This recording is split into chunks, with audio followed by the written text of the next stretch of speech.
At night, the sky becomes visible. The darkness, the muting out of everything else allows the stars to finally shine through, to make their presence known.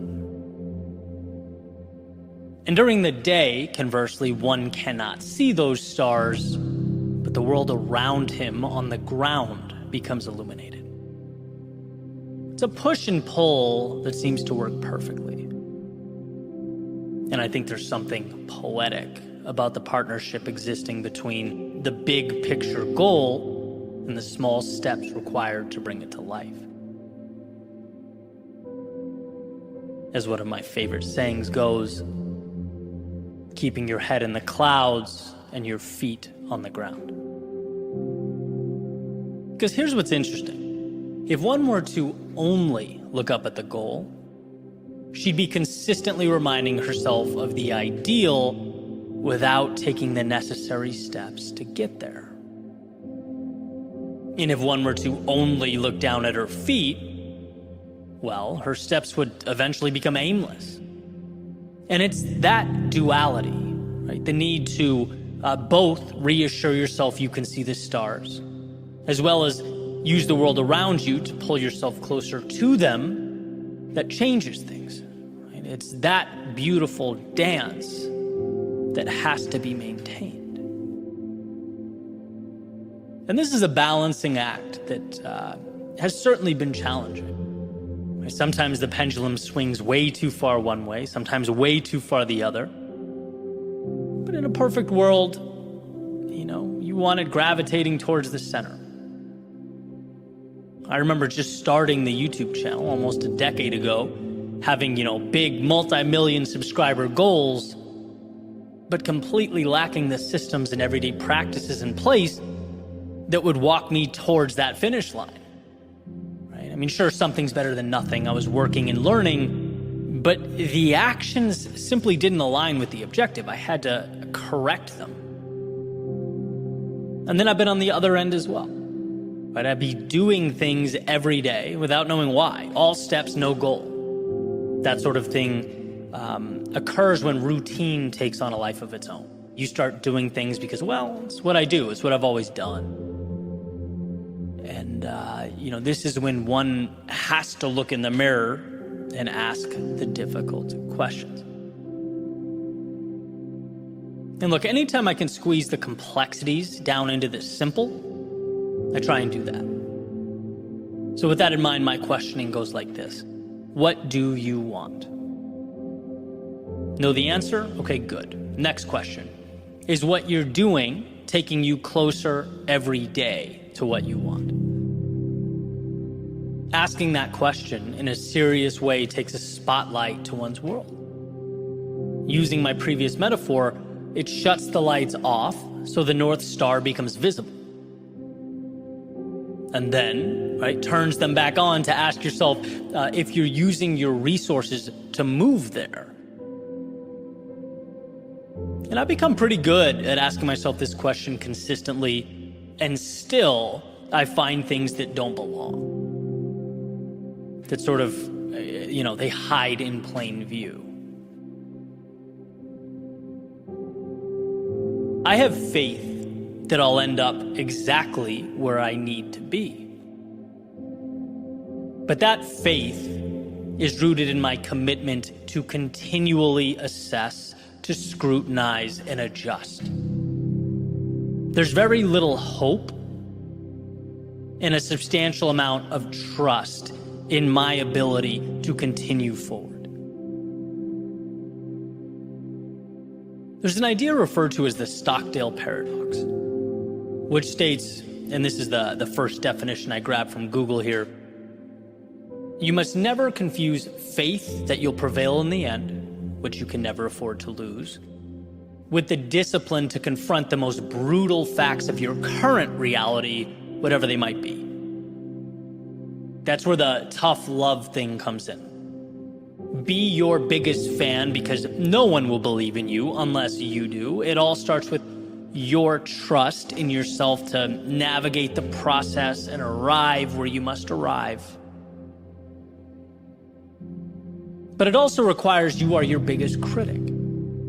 It means the reason you trust yourself to get there is because you know you won't just sit back and say, I'll win because I believe I'll win.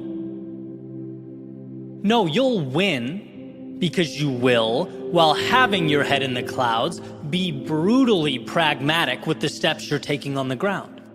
You'll win because you're committed to learning and adjusting. One of my favorite epiphanies when I started doing this full time was the realization, at a very small scale at first, that, someone can't fail unless they quit. You can't lose unless you stop. Impossible, someone might think, right? Well, no, because when you miss the mark or you fall short, you take a second to understand why, and then you come back to the problem or challenge again, right? This means life is a game of tenacity, of persistence, of commitment. The one who keeps adjusting and coming back is bound to connect the dots eventually, which makes failure the simple decision that, this isn't worth it for me. I don't want to continue adjusting and re-engaging with this. And look, hey, depending on the situation, that may be the move, right? There have been things in my life where after sufficient trial and error, sufficient data, I've said, this doesn't align with who I am or what I want. I'm going to walk away and pivot to something that does, right? But the key is knowing that it is a decision. To not reach a particular goal is a choice to no longer attack it relentlessly. And so when you feel lost or defeated or even frustrated with the process, try that line of questioning. What do I want? And is what I'm doing today bringing me there? This allows you to start taking a sledgehammer to the things that don't belong, refining the process. And sometimes walking away from the things that are no longer in the scope of who you want to be and where you're going.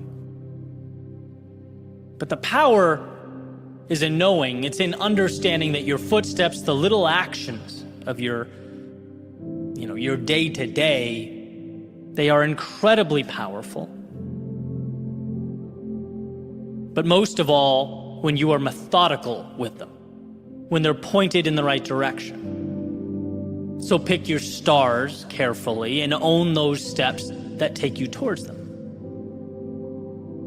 Failure is not a sickness you catch. It doesn't fall on your head like a piano in those old cartoons.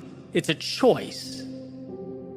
Meaning, in positive terms, as long as you are committed to learn, reapproach, and repeat, you will find yourself atop the mountain. As long as you're willing to evolve, you will ultimately arrive.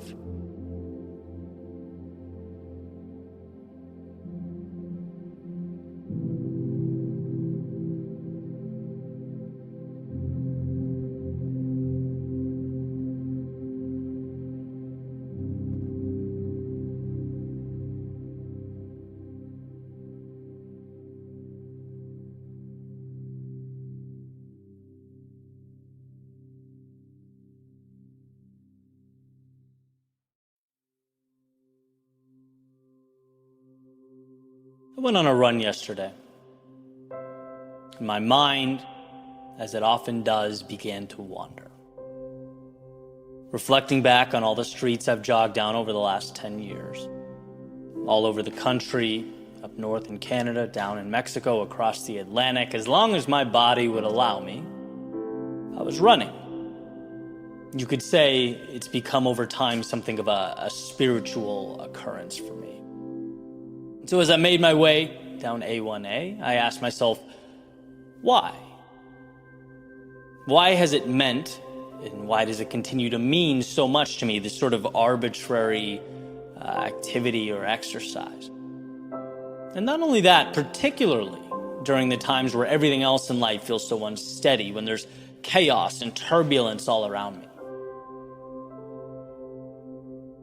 Well, this is the conclusion that I came to.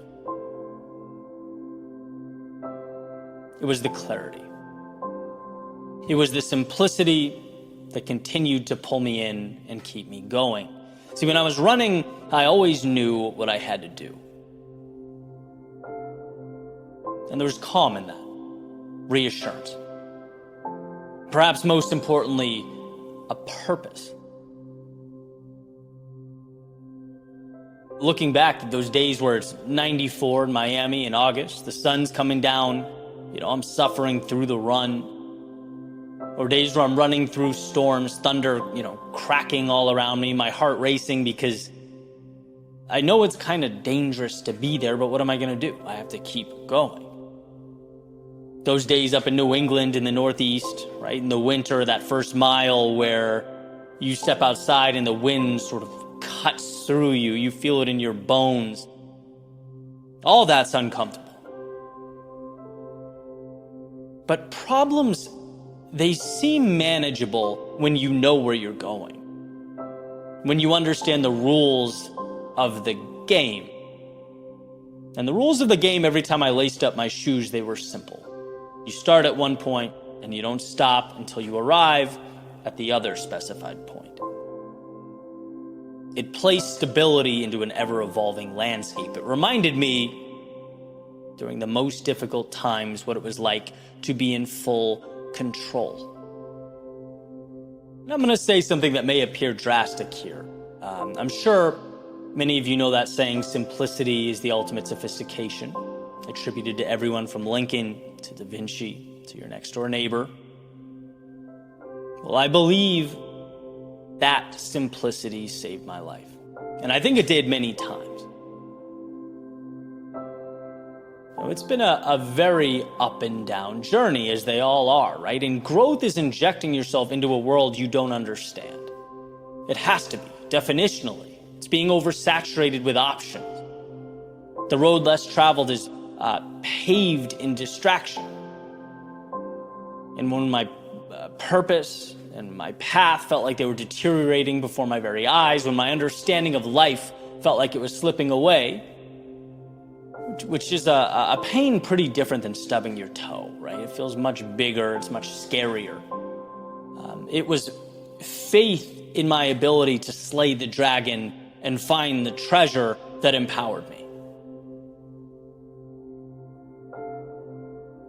It was the thing that reminded me when I break things down into little objectives, not only do you conquer them, but you identify as someone who conquers them, right? It's peeling back the layers of complexity that reminded me, amidst the clutter and the noise, there's simplicity in what I was meant to do. The shiny objects need not divert my attention.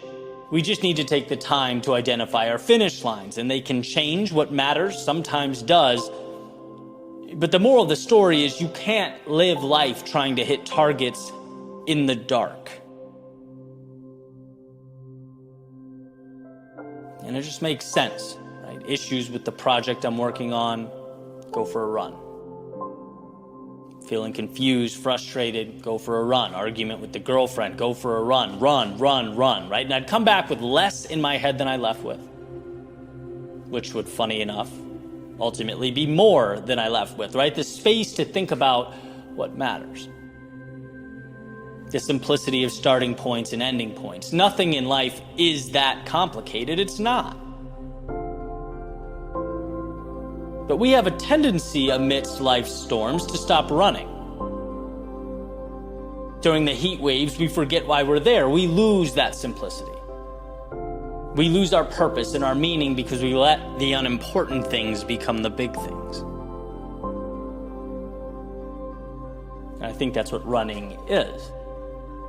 A reminder that, when life is simple, we understand where we're going. Simplicity isn't convenience, it's what keeps your heart beating and your eyes open. It is life. It's waking up, knowing what matters to you so that you can push away the things that don't.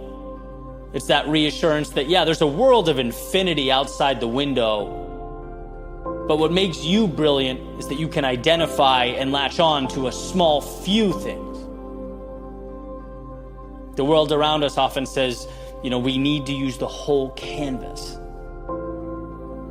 But I say there's nothing wrong with identifying your favorite color and going from there. I say identifying your destination and moving towards it wholeheartedly with conviction is a superpower. And it doesn't mean we don't stop along the way. It doesn't mean nature won't push us off course from time to time. But for one who's taken the time to identify for themselves a finish line, they are never truly lost, even during the most trying of times, because all that's required is a repointing of the compass. I will continue to run for as long as I can, because the further one moves into that abyss, the more life says, look over here. A is important. No, B is what you need. You'll never succeed without me or him or them. This way, that way, some in-between way is the right way. But no, all that is distraction. It makes you feel small very quickly and will make you feel unsure and ill-equipped just as fast. In my mind, the beauty in life is taking all that supposed complexity and finding within it what's required to paint our own masterpieces, to run our own races. Life is a run around the Charles, a run down the Hollywood boardwalk, a run to the Dania Beach Pier. It's knowing where your heart needs to go and following it there. It's saying yes when required and no when required, but understanding you are the one who decides what required means. Beauty is simple. Contentment is simple. Meaning is simple. And we can always access those things. They're buried under the complexity we spend our day-to-day swimming in. So, neighbor, here's to the ultimate sophistication. To getting more than you've ever had in your life by building your own parameters out of less.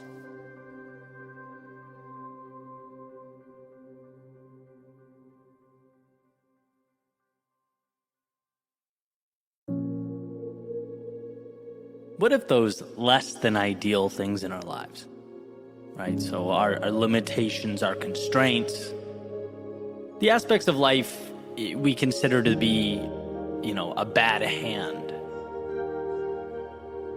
What if they weren't just things we need to learn to accept or little tragedies we have to live with?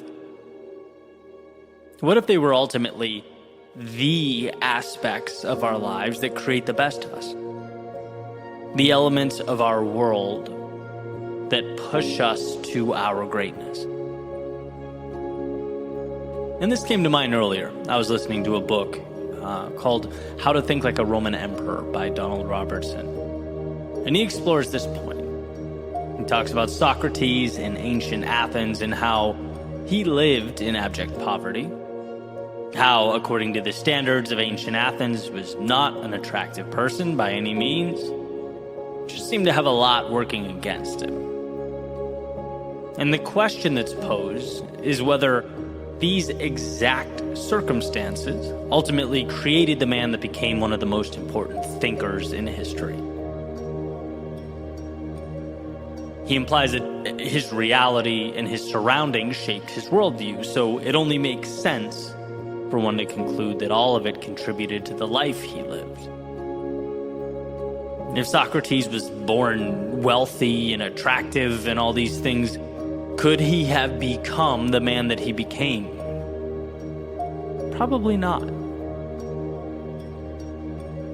And the reason I love this is because, to put it simply, it reframes those less than ideal circumstances in our lives.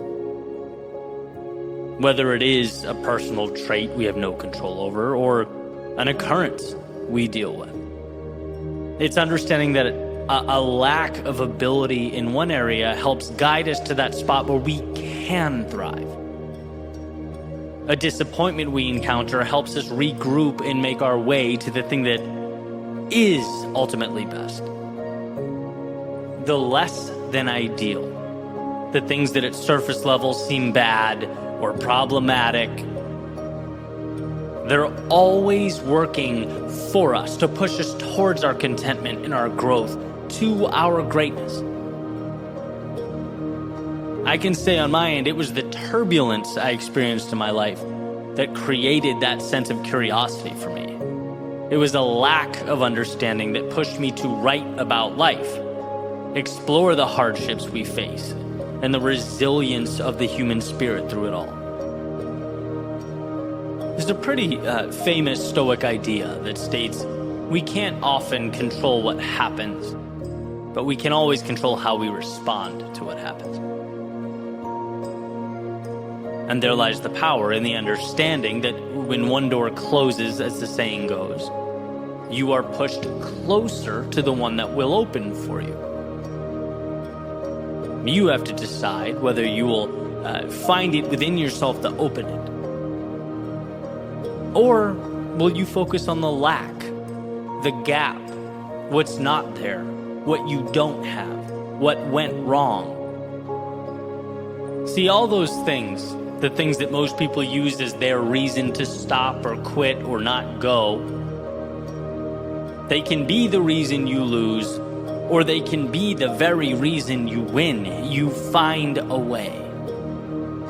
But that means moving forward, trusting there is good to be had, understanding that everything that goes creates space for what truly needs to be there. I understand it's common, right? But it's not just a cliche that adversity creates us, that difficult times shape us. Why? Because we are transformed by the bad and the difficult, and that which in the moment does not seem ideal. Because they force us to move further into what we were meant to do and who we were meant to be. Just like Socrates was created from his adverse situation, his brilliance derived from his circumstance, your greatness will be derived from yours. So remember that next time you feel as though you've been slighted by life or something's been taken away from you. While it may feel negative, and I get it, from time to time it does, it ultimately becomes the wind at your back, bringing you where you most need to be.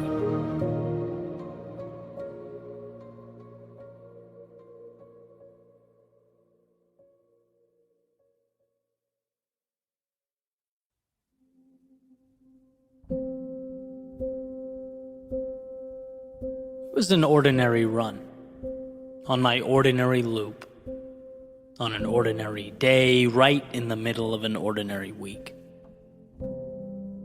I rounded the last corner that I'd encounter before finally returning back to the street that I lived on. Beautiful sunny afternoon. I remember the sun bouncing off my skin, the sweat dripping down my face. I was looking ahead, but not really at anything, more so lost in my thoughts. Then out of nowhere, this little butterfly kind of swooped in, appeared right beside me. And it seemed, as it floated through the air, to link its pace with mine, effortlessly gliding. I looked over at it, and back at the ground, over at it again, back at the ground. And for a second, I wondered what it would be like to be one of those flying machines. The ones built for flight, navigating the sky with no restriction.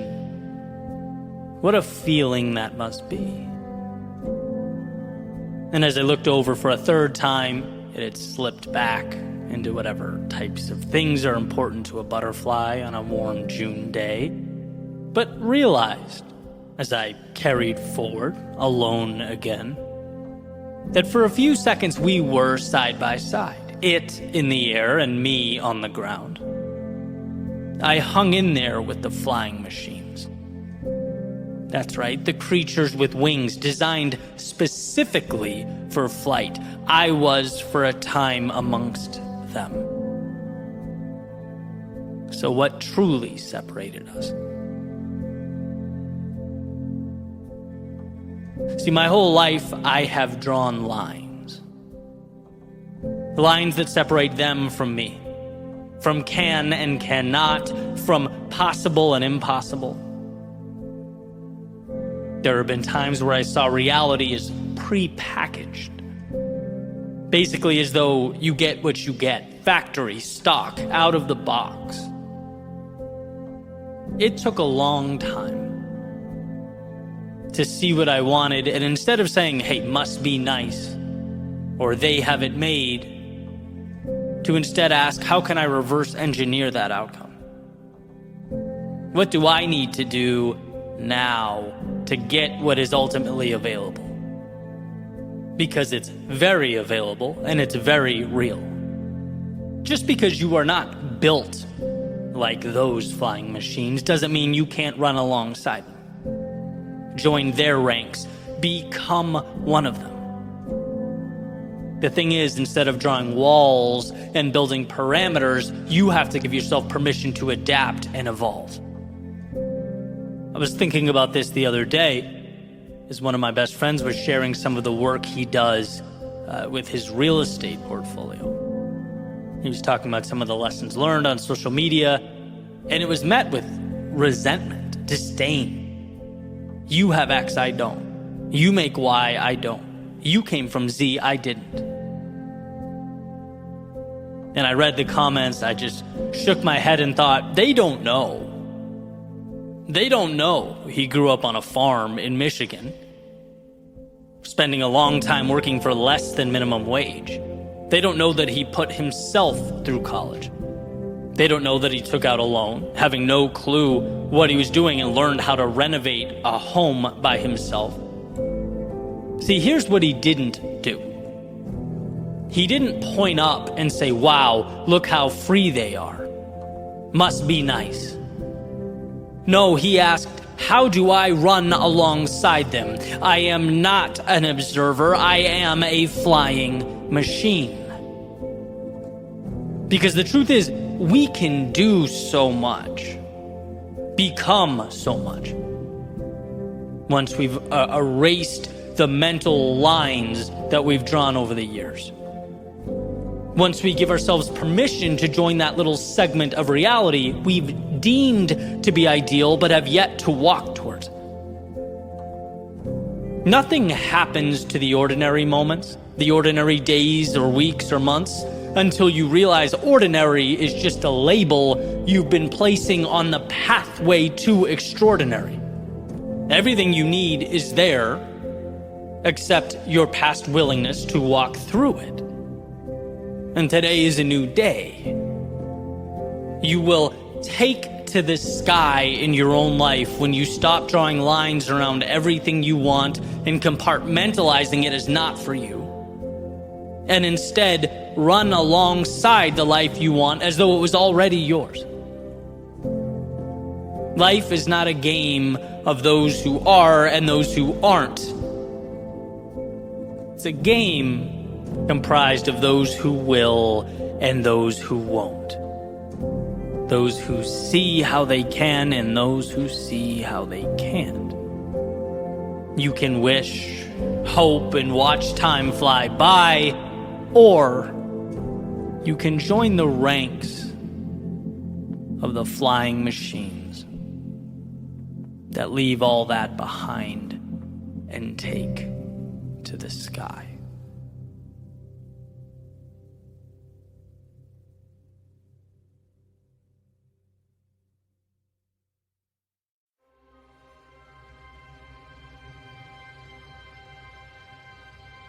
Feeling stuck is a feature, not a bug. Having moments of doubt is a feature, not a bug. Losing perspective from time to time is a feature, not a bug. There's no way to step out into the world and avoid these things. Therefore, the question is not, will these moments arise?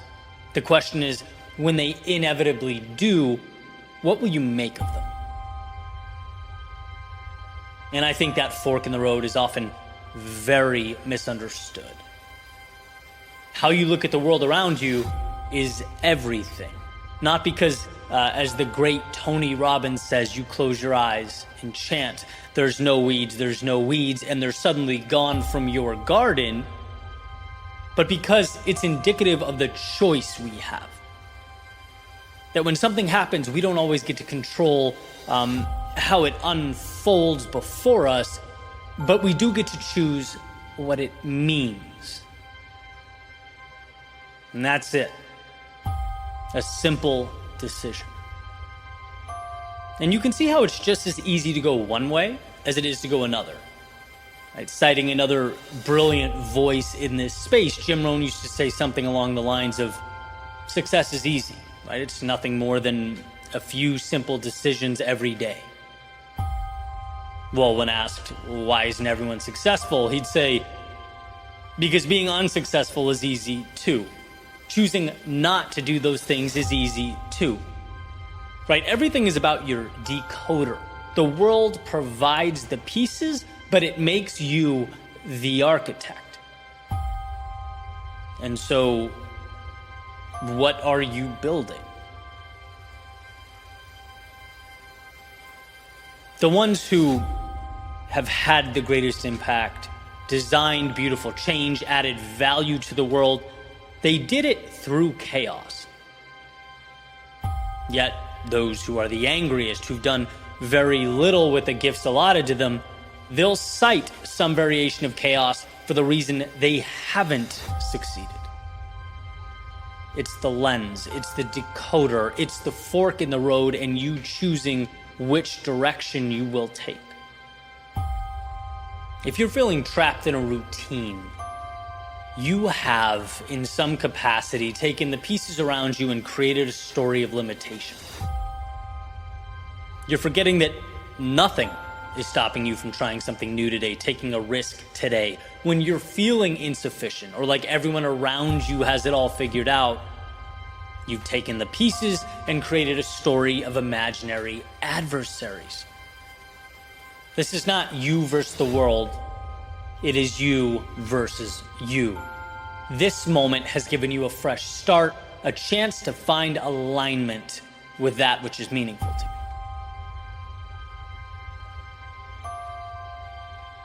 One of my favorite metaphors, life is a staircase, where the chaos and the turbulence are ultimately there for you to tame and then move on to the next step. In fact, that's the only way we climb. The world will consist of challenges, and one of the most important gifts we can give to ourselves is to remove the notion that we can just waltz on through with zero problems. Having that as the benchmark sets us up for failure. There is no perfect path or pursuit. Instead, ask, where is the value? When we fall, ask, where is the value? How can I rise, grow, adjust? That's why perspective is everything. One man or woman's business failure is the reason he says, I tried, and talks about what could have been over beer with his buddies for the next decade. Another man or woman's failure is the reason she's able to pinpoint where the problems existed and come back stronger, wiser, armed with solutions. See, these aren't wildly different circumstances or initial occurrences. What has occurred are wildly different interpretations, wildly different reactions. Trust me, I'm human. I get the instinct to point out at the world, to shake your fist at the sky, turn your back on the opportunity. But in truth, that's the only way to ensure value is not obtained. There's a Stoic anecdote about a teacher on a boat out at sea during a storm, and it's enormous, right? The waves are crashing over the side of the boat, rocking the boat back and forth.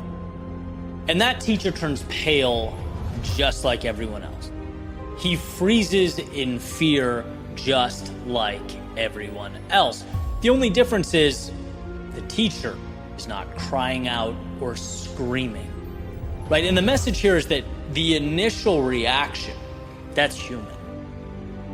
It's human to feel anger. It's human to feel frustration, fear, doubt. The difference comes down to, can you pause?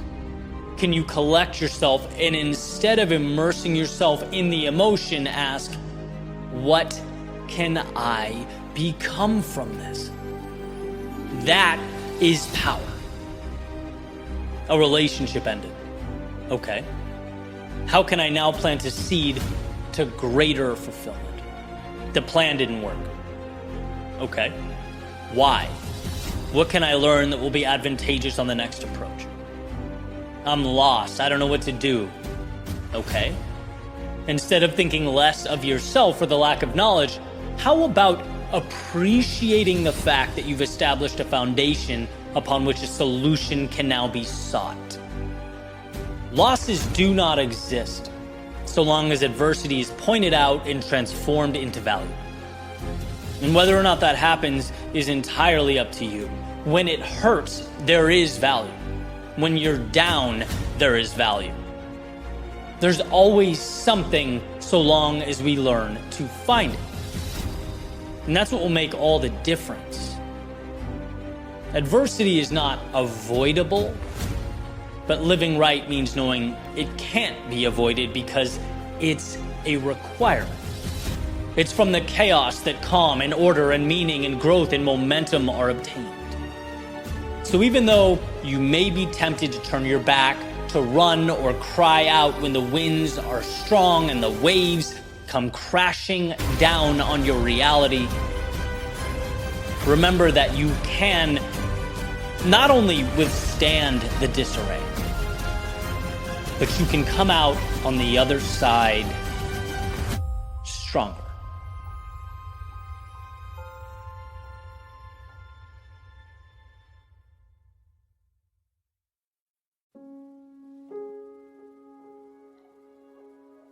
I was watching a masterclass by author Margaret Atwood. It was on storytelling, and I knew going into it, it would be interesting. I'm not a particular fan of her work, at least from a content perspective. But look, we're talking about someone who's, truly made a mark on the world, right? There's a lot to be learned from her. So I buckled in and listened to what she had to say. And unsurprisingly, there was a lot of wisdom there. And there was one idea in particular that really resonated with me. Both as a writer, yeah, but also outside the quote-unquote creative space, which I'll get to in a second. The idea was centered around finding the moment to begin. A story's true starting point. And it was interesting. She said, people think stories start on page 1, but she'll pick up a book. And I don't remember if she was referencing new authors or maybe a book just off the shelf at a bookstore. But she'll be reading it and she'll think, okay, so this story really begins on page 10. Right? That's the starting point. I think she even referenced her own writing process, being a few chapters in and thinking, this needs to be the starting point. Got to cut away the other stuff and move this up to page 1. And, understanding that's obviously important for those looking to entertain and captivate an audience. You need to give the reader a reason to stick around. But I could also very easily draw a parallel from that to, a bigger picture, our real world. All I could think about was, what story are you telling yourself and where did it start? Or more importantly, has it even started?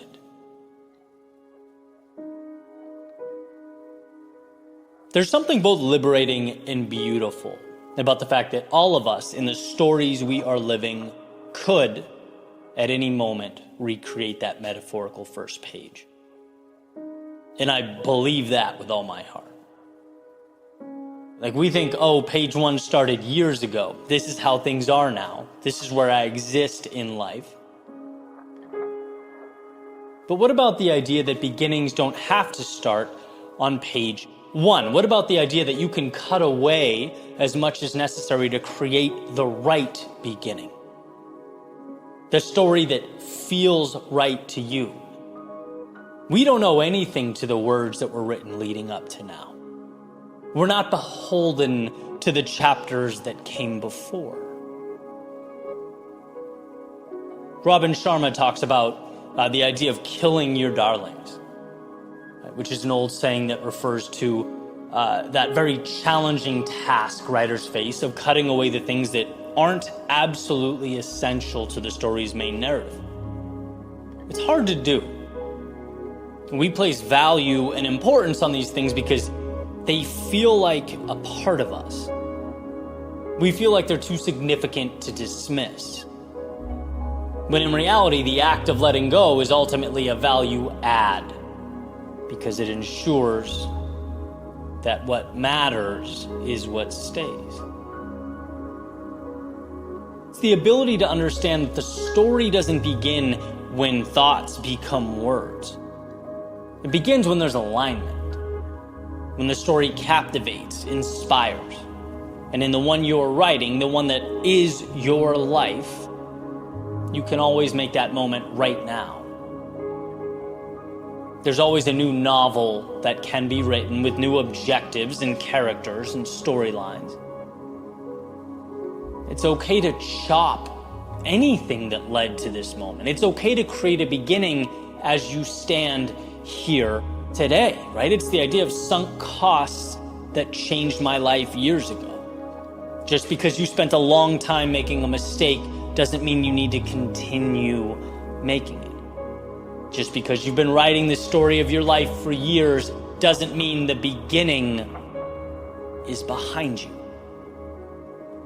You can start this novel here.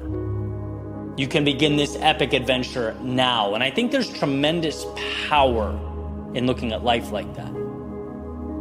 It's never too late for a new beginning. It's never wrong or impossible to, even at chapter 4, put your finger down on a new starting point and say, this is where it all begins, where the new ideal takes shape. We are all authors. And if authors have anything, it's control over the narrative.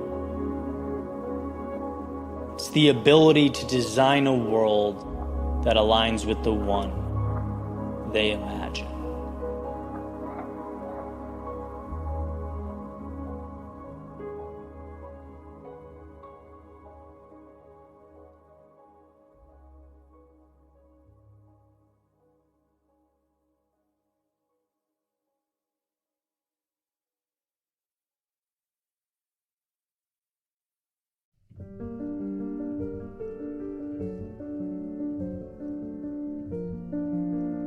I want to share a theme with you that continuously reemerges in my life. And every time it does, I'm grateful. I'm a little bolder, a little wiser, a little more grounded. The idea is simple. It's creating a low barrier to entry. Let me explain what I mean. The other day I was on a call with Ashley, who is a brilliant member of the team here, and we're talking about social media. And as we're talking, I'm going on and on about the end state, how I think things should, in a perfect world, be with our platforms and the output. And it's important to note for this particular project, we're kind of on the ground floor, right? So in reality, I couldn't possibly know what the end state's going to be. There's a lot of epiphanies to be had. There's twists and turns that I couldn't possibly anticipate. I think it's great to have a North Star and a vision, obviously, but winning in the long run requires observation and reflection and adjustment and on and on. So as I'm speaking, she's listening, nodding her head, agreeing with the vision. But after some thought says, well, why don't we just start with what we have now, right? Keep the barrier of entry low so that there's less friction, and we can start seeing how, things evolve. And I thought that was just incredible, right? It's what I'd temporarily lost in the moment, for sure. You win by going and then evolving. So many would-be amazing pursuits were never started because, we make initiating them too complex. Same thing happened on another call that same day, right? I'm talking to Tyler, a business partner for another project coming around the corner. And, I'm sending him videos, talking about ideas for rollout, different avenues we could take, which, again, it's great. It's better to have a large vision and trim it down than no vision at all, but the convo is the same. Ed, I love it. It's great. But what if we start with one thing, though? One idea. Let's get the gears turning.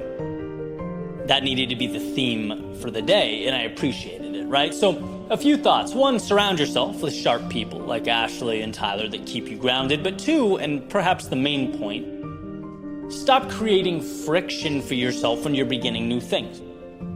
I've talked about this in different contexts, and I've hammered it into my day-to-day in many ways, right? Like if I'm going on a run, I have the running stuff by the door and ready to go with a glass of water the night before so that when I wake up, the process feels so easy that to not go would seem stupid. But life is complex, and so are we. It was a great reminder that your handle on something in one area of life doesn't mean you'll implement it across the board. And I was grateful for that reminder. It was what I needed at that time, right? The reminder that winning is going. Winning is beginning. Because you're immersing yourself in the process and you're acclimating to it. You're seeing what works and what doesn't. You're growing, as opposed to taking an extra 3 months to put into place parameters that will probably change anyway. One of my favorite mantras is simplicity is the ultimate sophistication. Powerful, but sometimes elusive. Right? But if you can keep it front and center, it adds immense value to your life. The most powerful thing you can do is have a general sense of direction and go now with what you have. Ashley and I will change our social media tactics many, many times in the future because we're collecting data and we're moving forward.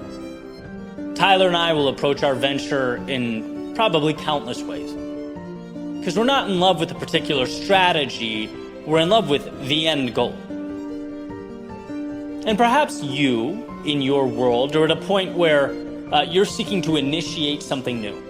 And you're playing with the pros and cons, you're listing ideas in your head, categorizing details and nuance that, sure, it seems important right now in this moment, but will it forever?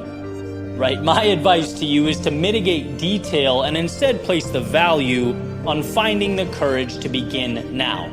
Before you're ready, before you have all the answers, before you know how X, Y, and Z is going to unfold. Mitigate the friction to such an extent that, the pursuit feels like an ice hockey rink. You're sliding into whatever comes next. Never underestimate how powerful that is. And be reassured by the fact that in 3 months from now or a year from now, the journey won't look the same. You'll be better in execution and wiser in strategy because you simply created a low barrier to entry.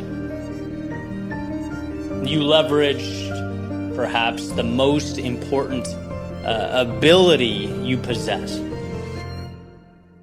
You began.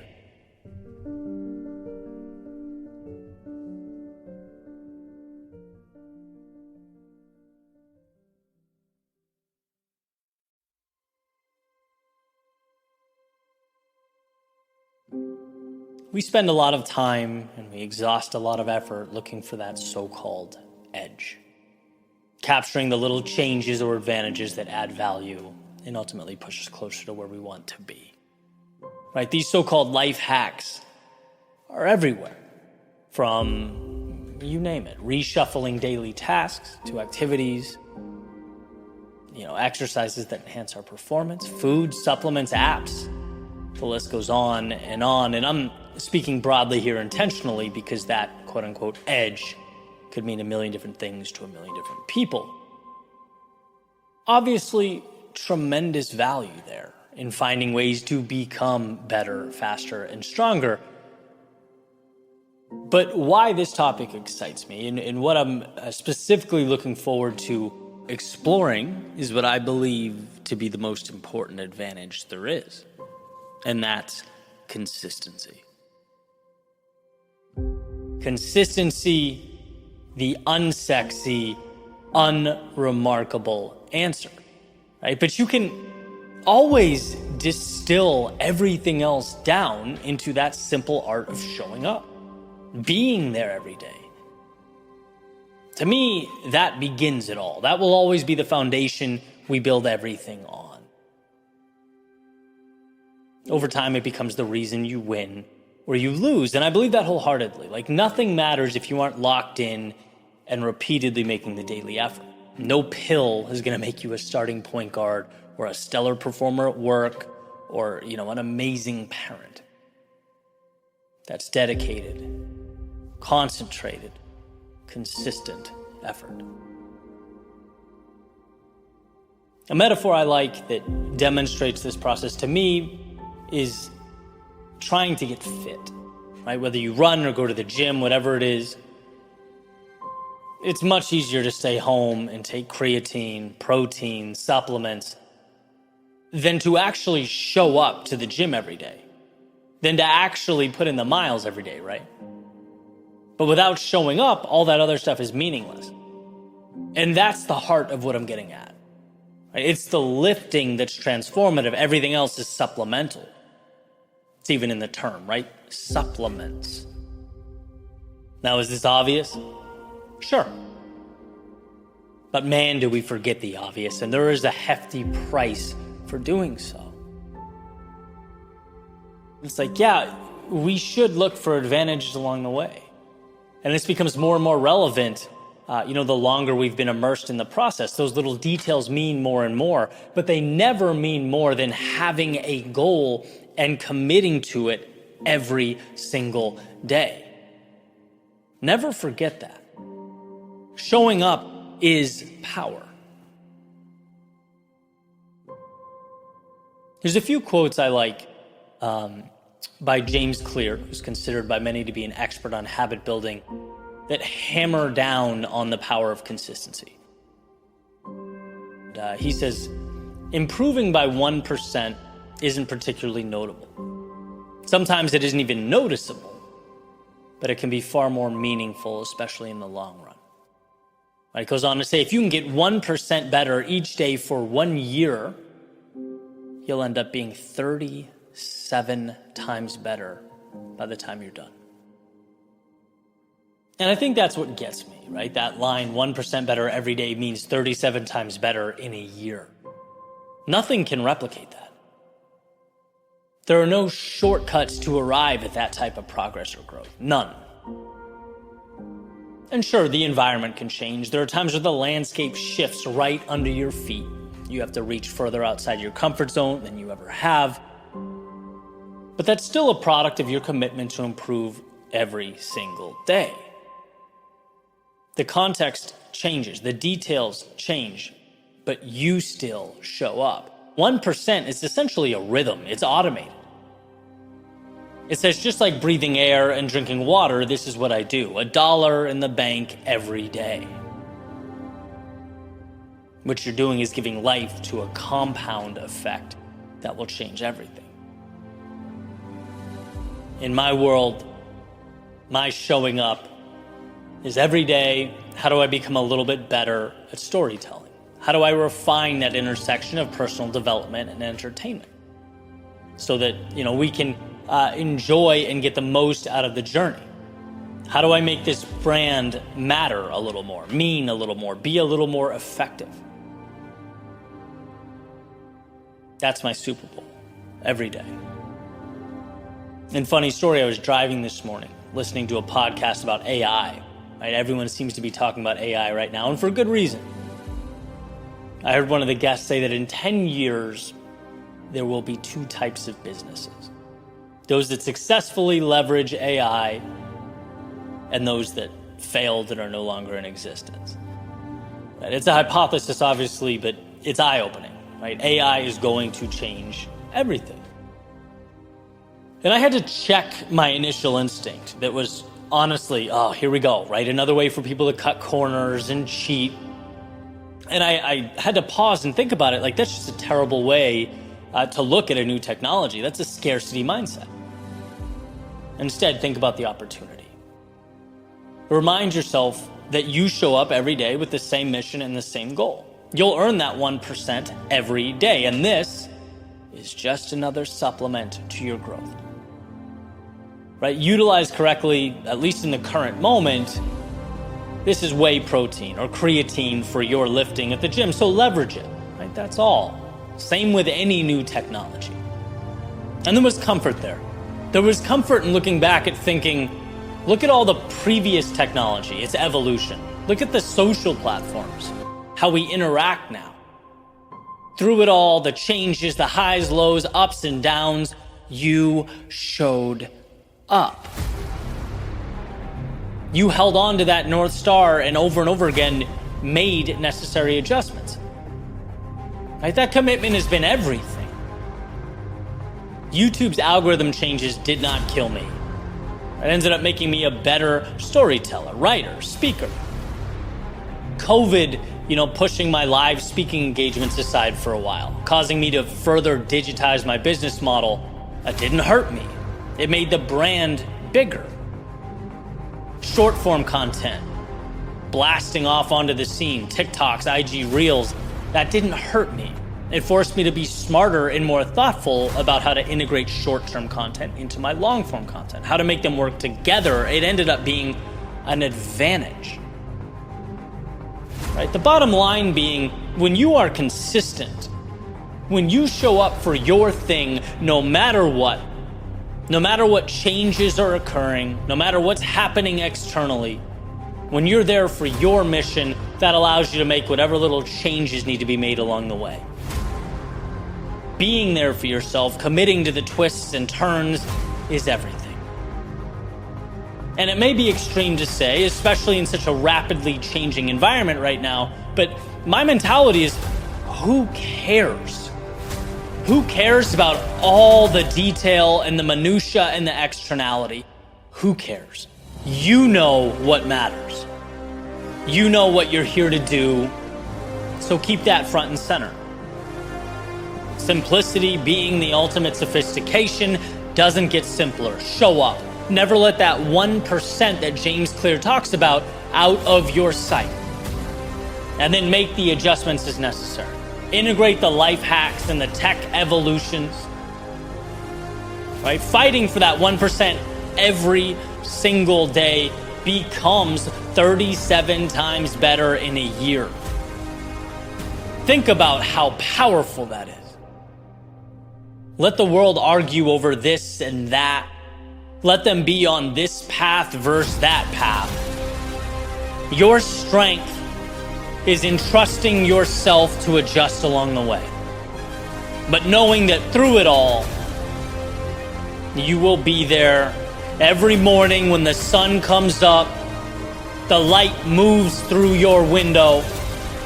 You'll wake up committed to being a little better than you were yesterday. And that's why through it all, the turbulence, the highs, the lows, the ups and the downs, you will still be standing there, ready for whatever comes next.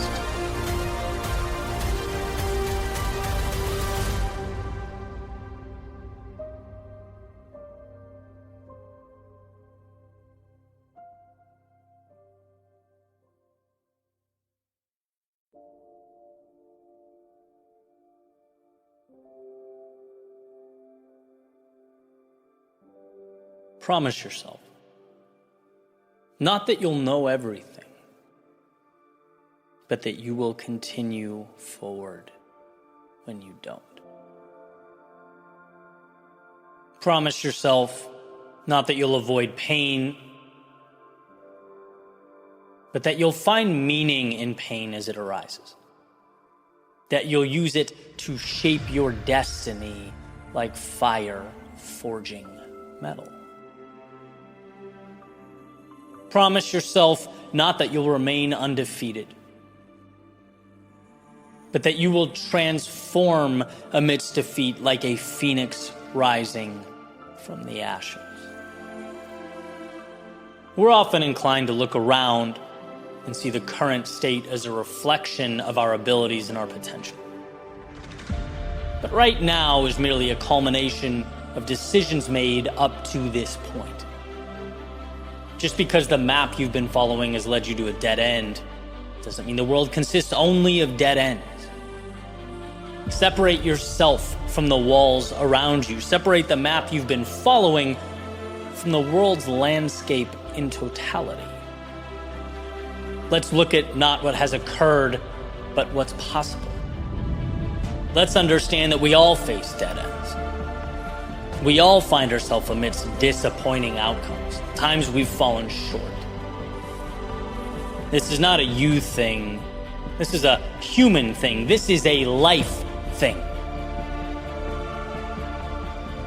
And so here's the question. Are you going to look around and say, this failure is me? This is who I am? Or are you going to understand that life is ups and downs? And the ones who win, who truly live, don't define themselves by their difficult times. No, they depersonalize and leverage that adversity. Those who make it out do so because they saw themselves not synonymous with the valley of despair as they trudged through. They saw themselves as passers-by, strong enough to climb out, destined for higher peaks. That past, it is not you. Remind yourself of that. Say it out loud if you have to. You are your very next step. You're the road untraveled. You're the summits to be reached and the stories to be told. And yeah, you won't have all the answers, but they're not required to press on. You won't always be pain-free, but it's from that pain you'll find your wisdom and your strength. And of course, you won't always win, but every defeat brings you a little closer to what matters. Just as that phoenix rises from the ashes, you too will transcend that which has fallen around you. You too will rise above what is in pursuit of what will be. Just promise yourself, not that you'll be perfect, not that you'll always be right, but that you'll have the courage to evolve even when you're not.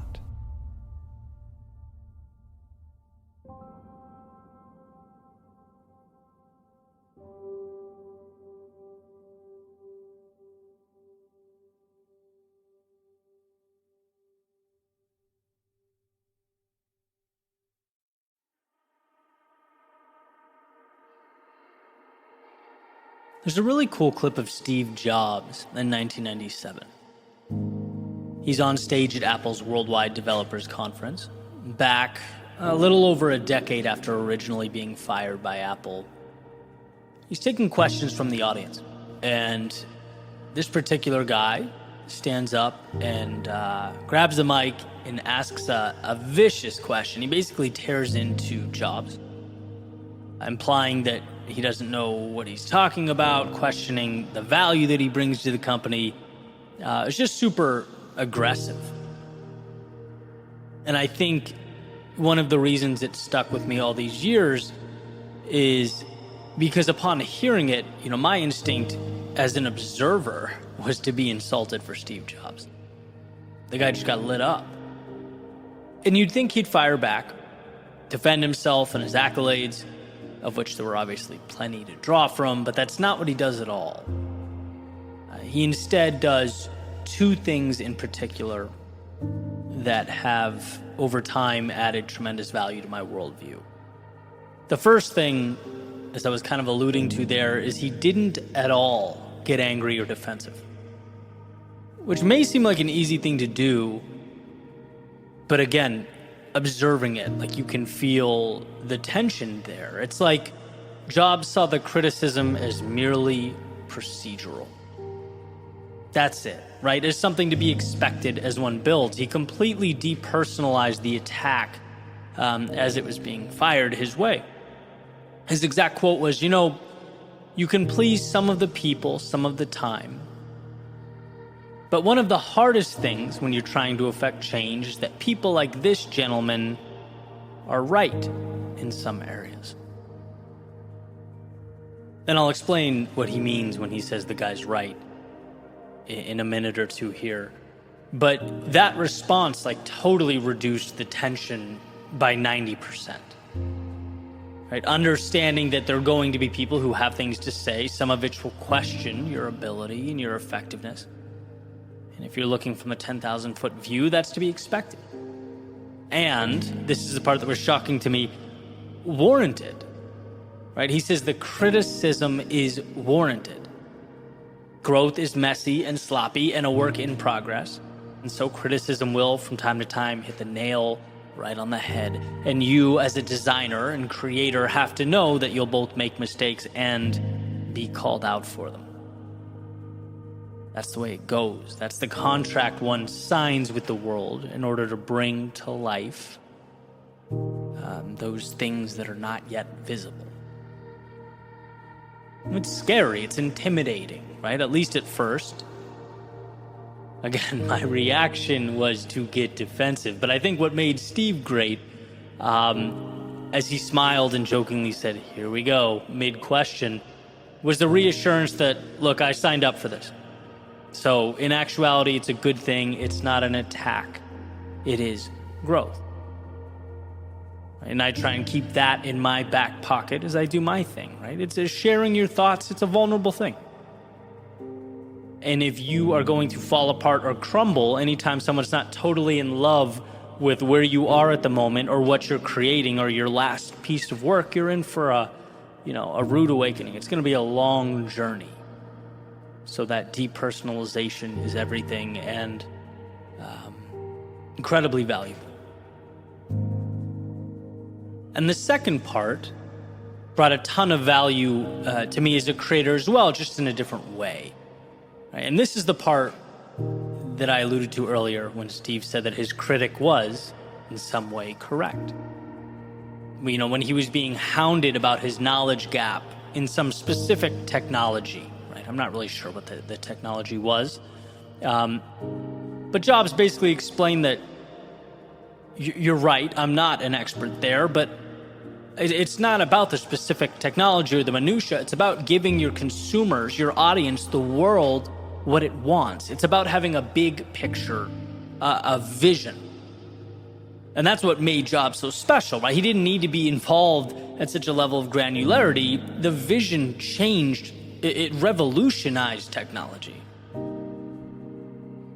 Right? Because it was reverse engineered and brought to life. Here's his exact quote. Jobs said, "One of the things I've always found is you've got to start with the customer experience and work backwards for the technology. You can't start with the technology and try to figure out where you're going to try to sell it. And I've made this mistake probably more than anybody else in this room, and I got the scar tissue to prove it, and I know that it's the case." End quote. That was an incredible thing for me to hear. If anything, because so often we get caught up in the weeds, right? We let the details drive the decisions, whether it's technology or anything else. And I often think of that, in my world. Don't worry about what's in place right now. Worry about where you need to be and then backfill to make it happen. And sure, some people might not get it. And sure, it will certainly mean you'll have to delve into areas you don't quite understand as you seek to support that vision or bring it to life. But that's the price that must be paid because vision is king. And so, taking those two concepts I just talked about, if you were to combine them, you'd walk away with the understanding that 1, growth is sloppy, criticism is inevitable. And 2, don't forget that adding value to the world should light your path. Not the little details that pique your interest along the way, right? Not everyone is going to get it as you build, and that's okay. The way I see it, everyone is building something. And as they build, we'll surely come face to face with some sort of resistance. And while it's not always easy, There's value in finding the strength to smile to yourself and understand that resistance is merely part of growth. It's a necessary component of your evolution as you add value to the world. As you seek to leave yourself and the world around you better than it was yesterday.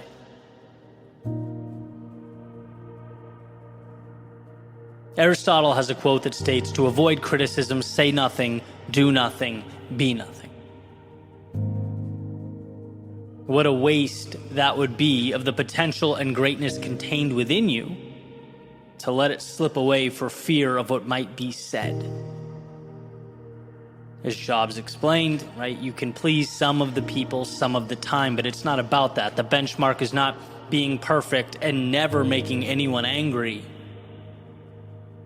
No, it's seeking to bring to life that which does not yet exist, trusting yourself and your vision. It's not taking personal that which is merely part of the process. Because when the storm arrives, that will ultimately carry you through to the most incredible things you'll have ever done in your life.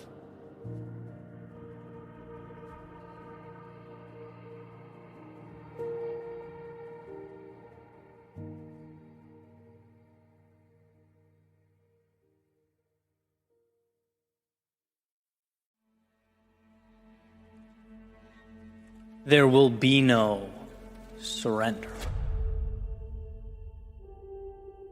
No, not in this lifetime. There will be knowledge picked up along the way, I have no doubt. There will be adaptation. There will be adjustments made.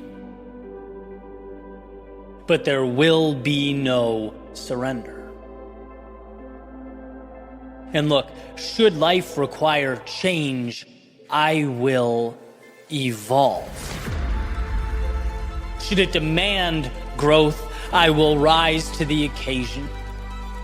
Should suffering be entangled in my pursuit, I will weather that storm. But these things, they will not be the end of me. No, they are little beginnings. The consistent rebirth attached to one who refuses to back down. Because look, I may not be the most talented. I may not be the best suited or best equipped to break through. I may not be the most knowledgeable, but I will always have enough. Enough in the face of danger, standing in the shadow of adversity, to take one step forward. To transform the chaos into triumph. One courageous yes at a time. There will be no surrender here. Not now, not today, not in this lifetime. I will find a way through. When night is dark, when the road is long, when the path so lonely that the world speaks not a sound, I will find a way. And sure, there may be frustration, maybe even fear, but there will, because of an undying self-belief, be no surrender.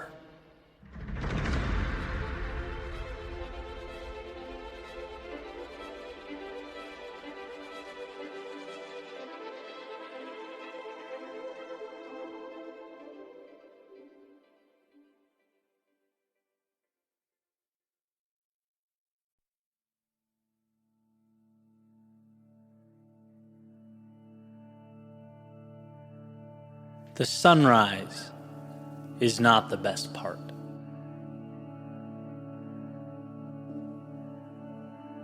I want to explain something I've tried to articulate over the years, but at least in my mind, have never quite captured how I feel or what I mean.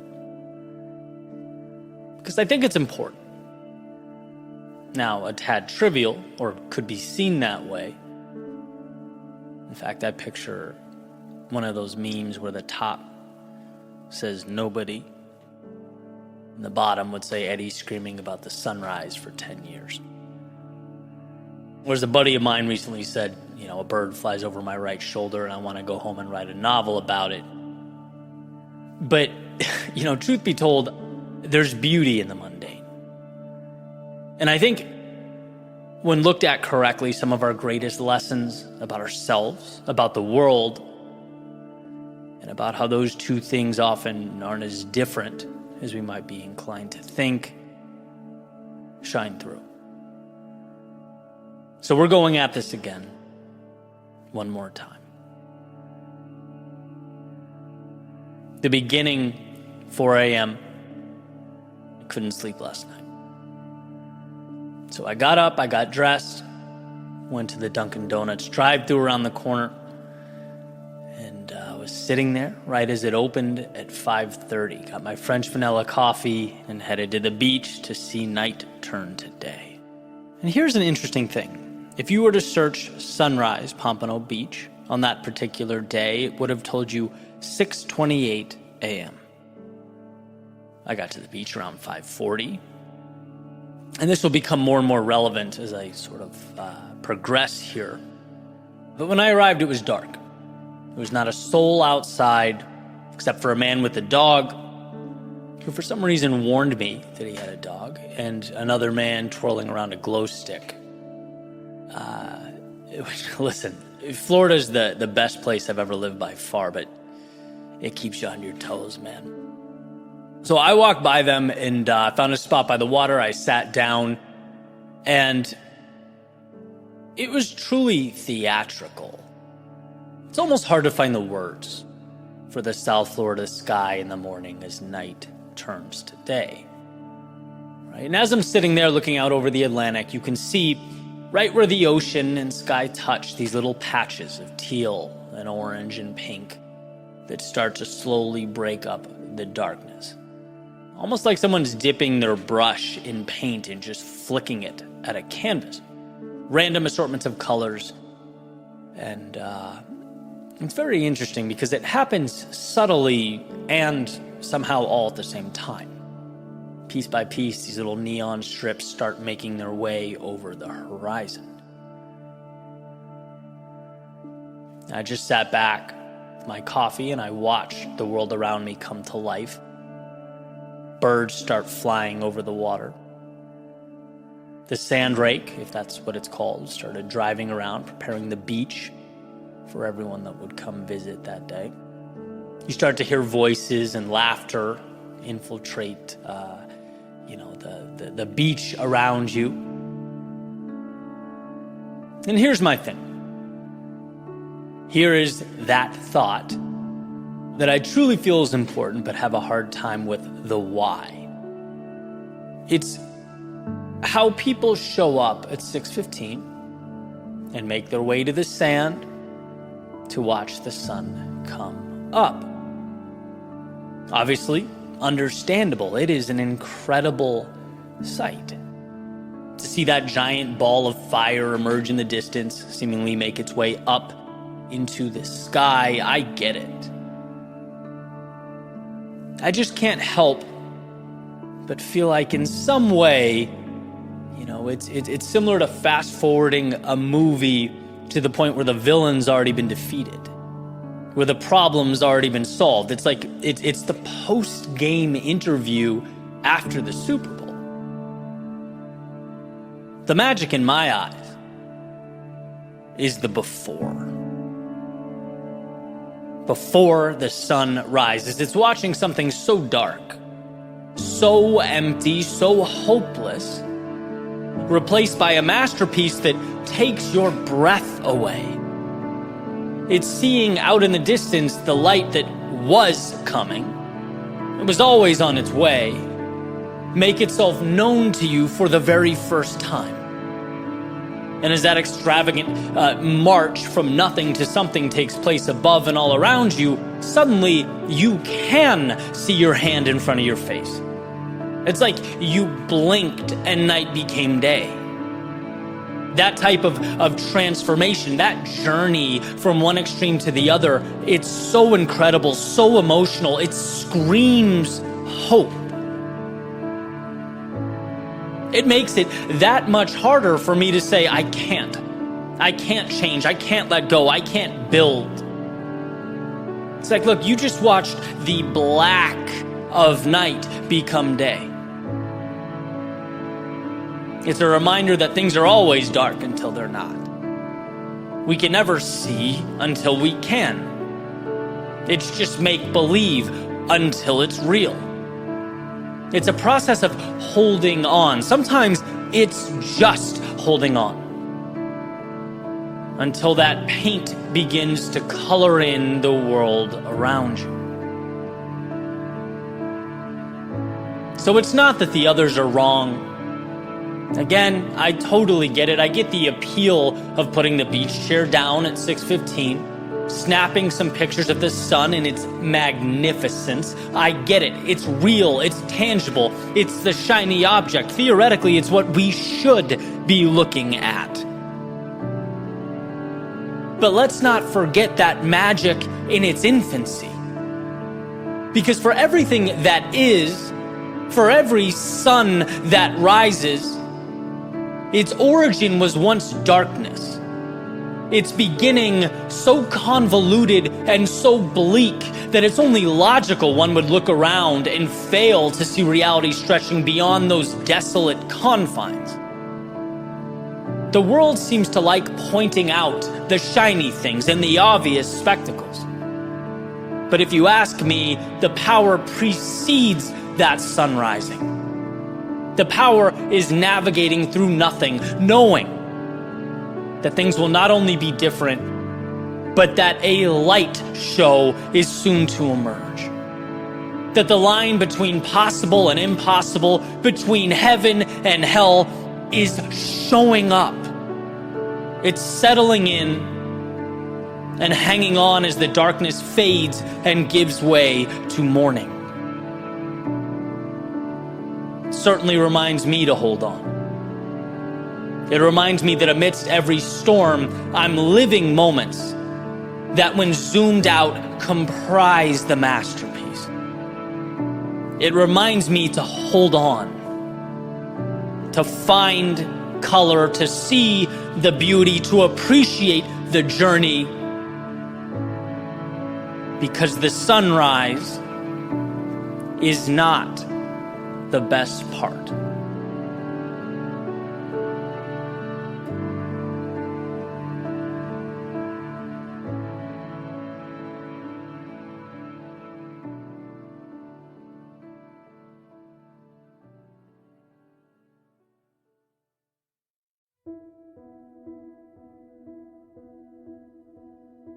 One of the most important lessons I've learned is that I already have what I need most.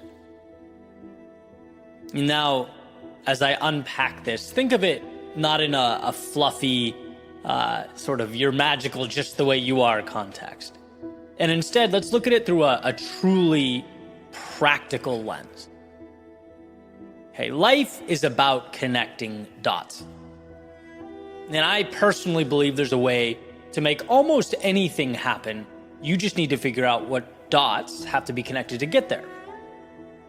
And, even if this message isn't true 100% of the time, me believing in it, believing it so, has pushed me to find ways to succeed when I otherwise would have walked away. To me, it's a 100% value add. So, let's dive in. Let's say you're currently going through a rut in life, just not feeling good about yourself, how things are. Okay, we've all been there in some capacity. You might think about your ideal life and think, well, I have none of that.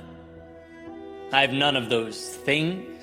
I'm not any of those things, right? That's just a different world altogether. And when you look at it in one giant leap like that, you're correct. But again, your job is not to wake up tomorrow and be perfect. Open your eyes and be a god or goddess. Jump out of bed with a PhD and have your life all figured out, right? No, there's none of that. Your job, and this is the point here, is to simply connect dots from one little thing to the next. So again, you're stuck. Let's say theoretically, the road to something better starts with energy. Having to feel good, right? Otherwise, doing anything is difficult. Feeling good, feeling energetic is a baseline. So draw a dot at waking up at a reasonable time, right? Breathing in the morning air, letting the sun hit your face as it comes up in the morning. Boom, dot connected. You did that. You're a little bit better. Next, make a dot at groceries. What are you taking in? How are you fueling yourself? Make a few changes that will have you feeling good about how you are taking care of your body. Boom, you just connected another dot. Next, dot at gym 3 days a week. You get the point, right? These little changes, you're starting to feel like a different person. And you can see how this upward spiral works. None of those three things was a monumental transition. They were small, manageable tasks. And everything of substance is a little change like this.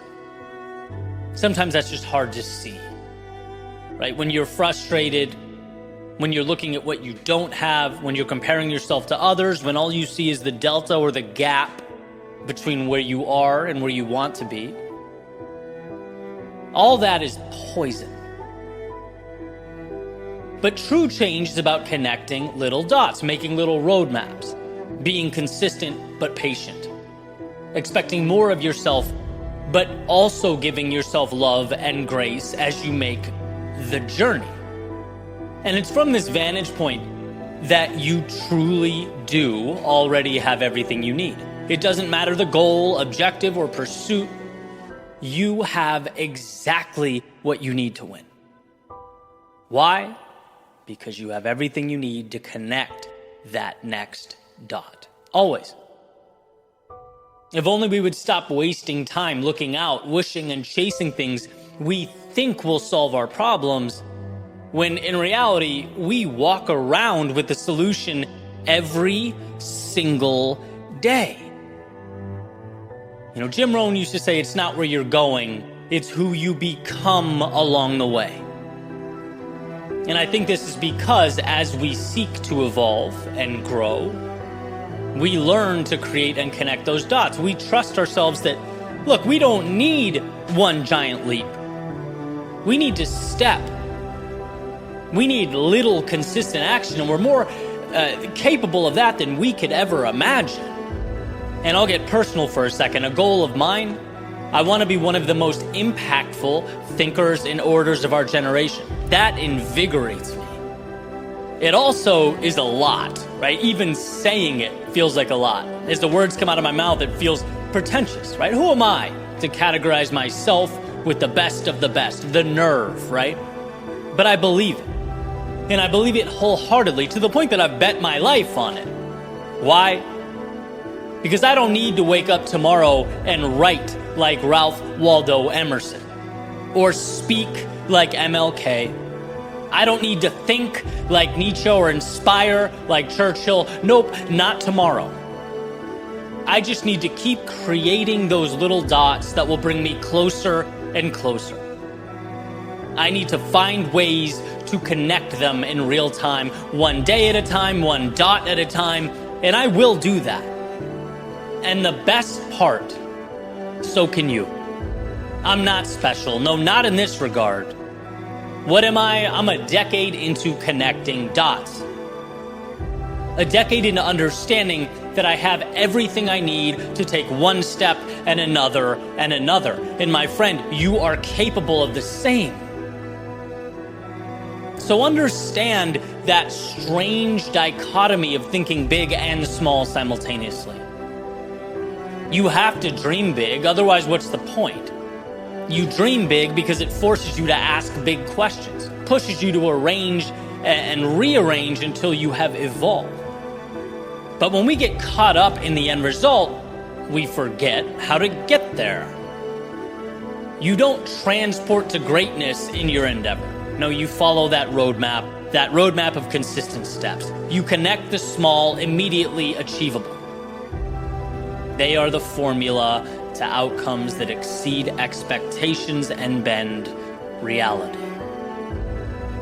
So what do you need to ultimately arrive where you most want to be? Not a miracle. You need a simple understanding. You need to acknowledge that right now, in this moment,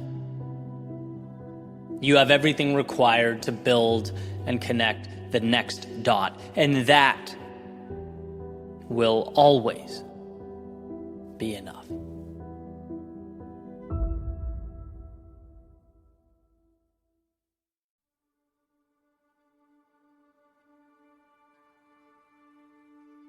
Not too long ago, I shared a few thoughts related to Stoicism with one of the most important messages in my eyes being, you can't always help how you feel. There are biological elements, there are emotions that we as humans simply cannot escape. But what we have control over is how we act, right? What we do amidst the feelings of sadness or anger or despair. Well, as it happens, fate brought me face to face with that lesson once again. And one of the most interesting aspects of life is that the lessons often have to be relearned, right? As the context around us changes, we are forced to draw from that well, to take what we knew and transform it and level up. And so, quick story. 2 weeks ago, my Facebook account was hacked, which happens to a lot of people. It's not uncommon, and to be honest, I'd never really thought much about it. But I'm sitting there, and I start getting these emails coming in, right? Telling me my phone number's changed, my email address has changed, my username's changed. All this stuff is changing. I'm like, what's going on? And before I could do anything, I go to look and realize I'm locked out of the account, right? Then I go from my personal page to my business page, where I share thoughts like these episodes, videos, writings, and basically, stuff I've been working on for years, and I realize I'm locked out of there as well. So whoever has the account is now operating it, and for whatever reason, posting like spammy images and videos, replying to people pretending to be me. And there's just nothing I could do, right? I'm just locked out watching this happen. And when I say I felt angry, it's probably an understatement. I was surprised at how furious I was. It was a rage that I wouldn't have anticipated in a million years. I could not help it. And, maybe it was vulnerability, right? That feeling of helplessness that some stranger had access to, around 100,000 people that trust me. They had no idea what was happening, right? Or maybe it was anger at whoever it was doing this, anger at Facebook for being non-responsive, maybe a fear that, look, you can work so hard for so long and have something taken away incredibly quickly. Whatever it was, I was distraught for like 3 hours. And eventually I calmed down a little bit.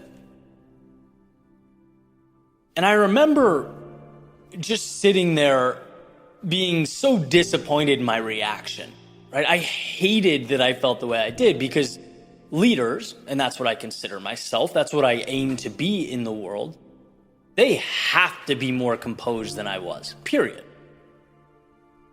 I thought about that story about the ship at sea that was trapped amidst the storm, where everyone was terrified the ship's going to sink. People were pale, just frantic, screaming, except for the professor, who, although he felt the same fear and was overcome by the same biological characteristics, he was not crying out, indicating that, emotions often can't be avoided, but the response is what carries the weight.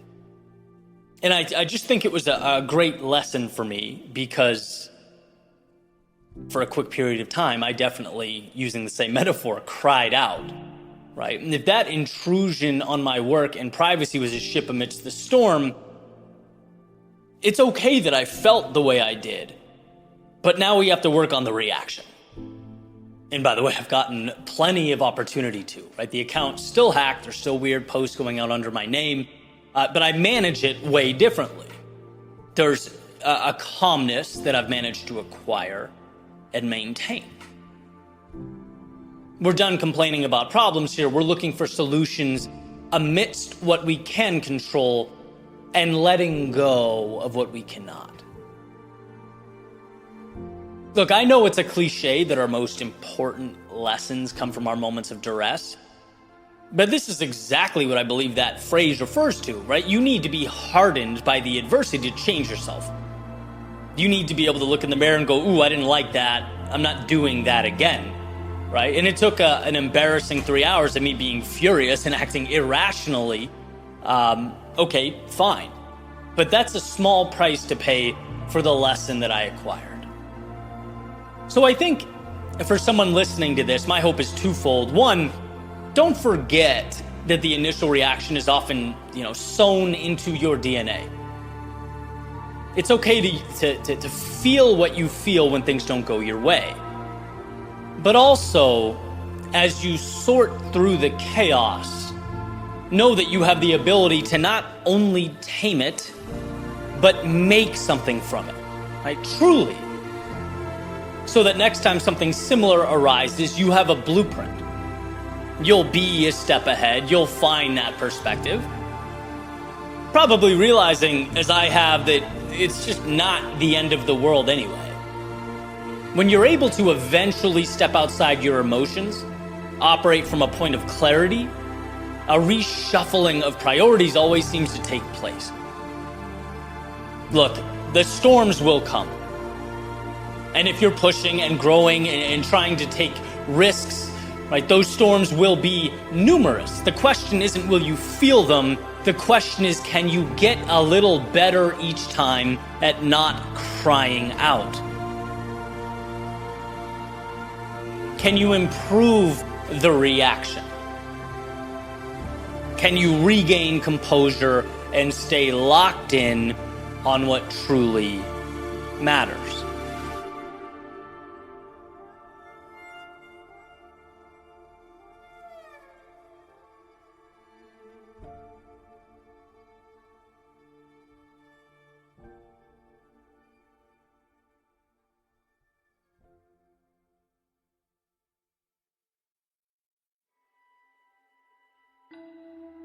You can salvage the day.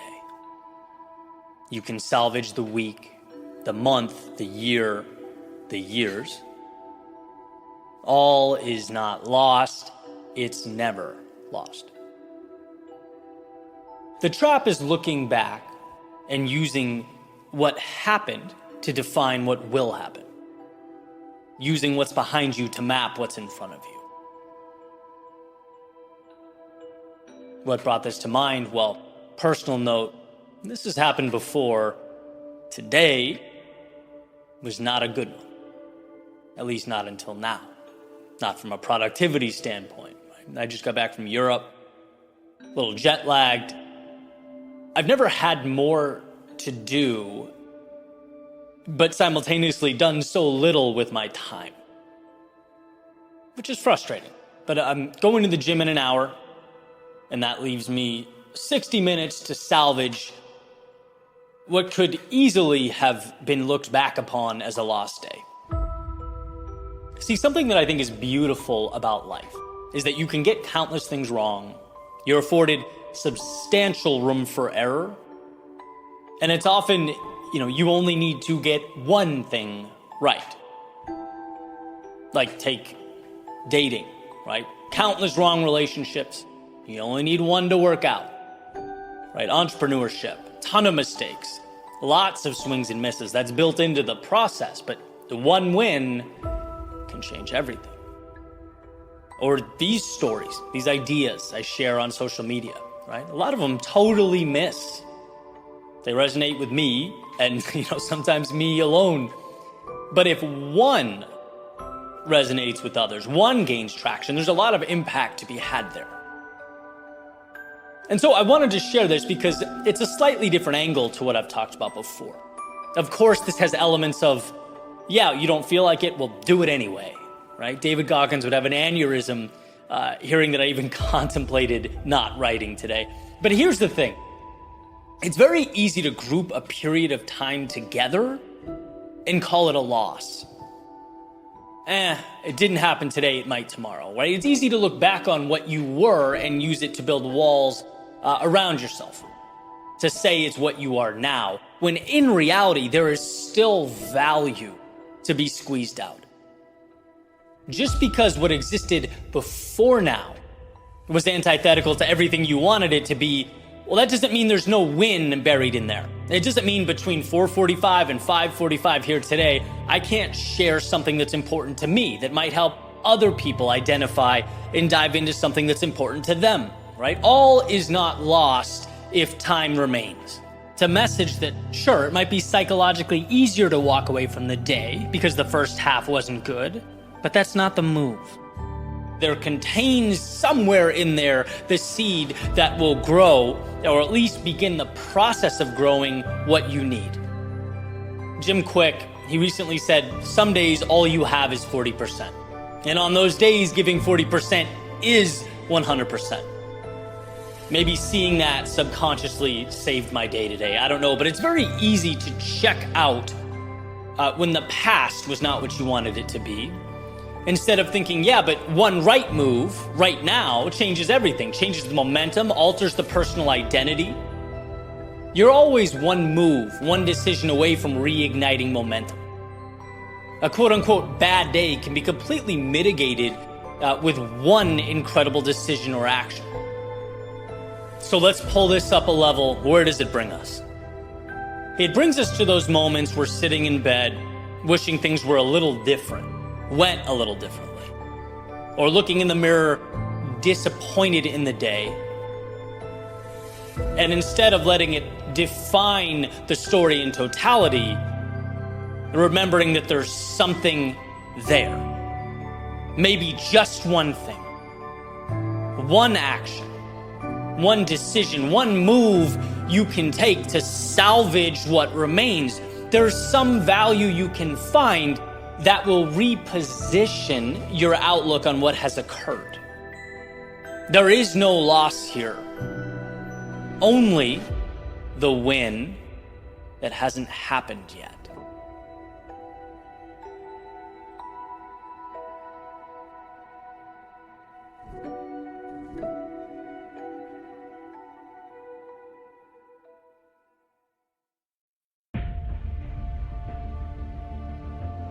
Imagine with me a world where you stopped segmenting out the difficulty in your life as other than, where you stopped seeing the turbulence as an obstacle to your journey. Imagine with me life as a symphony, where everything works together to create the whole, where the high notes, the low notes, the pauses, the rests, the tempo changes, all contribute to the overall theme. None of it's unimportant or dismissible. How could it be? Without the low notes, the high notes don't mean anything. Without the rest, you don't get the satisfaction and the power of the moment that music re-emerges. In fact, it was the contrast that created the magic to begin with. All of it is needed, even when you don't understand why. You don't know that this slow beginning, the breaks, the tempo changes, that it will all be the reason you are soon awed by the crescendo that awaits. And how could you? It's one flow. The journey points in one direction. You are in this for the ride. See, in our lives, the obstacles, the chaos, the confusion, they hurt. They're unsettling, so the inclination is to dismiss them, to push them away. This isn't what I need. This is void of value, so get rid of it, we tell ourselves. When in reality, those things are integral components to your song. They are what culminate into your final piece. They're bringing you to that crescendo. Doesn't mean you have to love the challenging times. Of course not.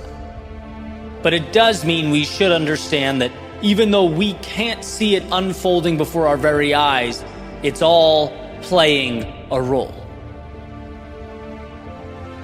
My hurt made me stronger. My struggle injected meaning into my life. It made the song richer, the sound sweeter. Today is what it is because yesterday was what it was.